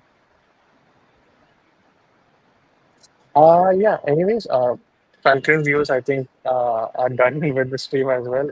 Any final questions you guys want to ask or you want to discuss or shall we just wrap it up? Yeah, I'm good. Good. Raja, Listeners, very ask. grateful. Yeah. Wrap it Yeah. up. For, Cool man. Irish partner, I think cool. Yeah. Yeah. I just want to say thank you so much, man. Like, thank you so much for like, giving your time because of what? Time right now in India is like 11:10 something. In Malaysia, it should be like 1:30 if I'm not wrong. 140, 138. Yeah, 1:30. Yeah, exactly. Like, thank you so much for like putting in the time and coming on the channel. No worries, no worries. Yeah. Thanks for having on board as well. Thank you for having me as well. Appreciate it. Maybe- And just one small request. Also, I hope you even appear on on Vada London's channel as well, because Yeah, yeah, yeah, I know. It's gonna kill me, bro. Like literally. I can't remember. But yeah, he's gonna text me probably after seeing this. Was he watching uh, this? No. I don't think so, but he did retweet the tweet where we announced that, oh, you're coming on channel and we're doing the stream and all that. Yeah, I'm finished. Anyway. Yeah. Okay. And this stream was a lot different from the rest of our streams. Where we are just Mm, constantly, moving from one topic to the other without mm, actually focusing on transfers. So mm, Harry here is the transfer guy, and we made sure that it was him who took the limelight, and he was the one, just talking about the guys everyone wants at Arsenal, and mm. a hand of Arsenal cameo. Yep, great show and a hand of Arsenal exclusive episode. Yeah. Thanks, Good guys. night. Thank you. One day Thank you so closer much. towards Good wonderful. night. Yeah. Take Good night. care. Good night. Yeah. Yeah. Bye bye. Okay, then, guys, that's it from us. See you soon. We don't know when, but till then, good morning, good evening, good night, wherever you're in the world. Bye bye. Good night.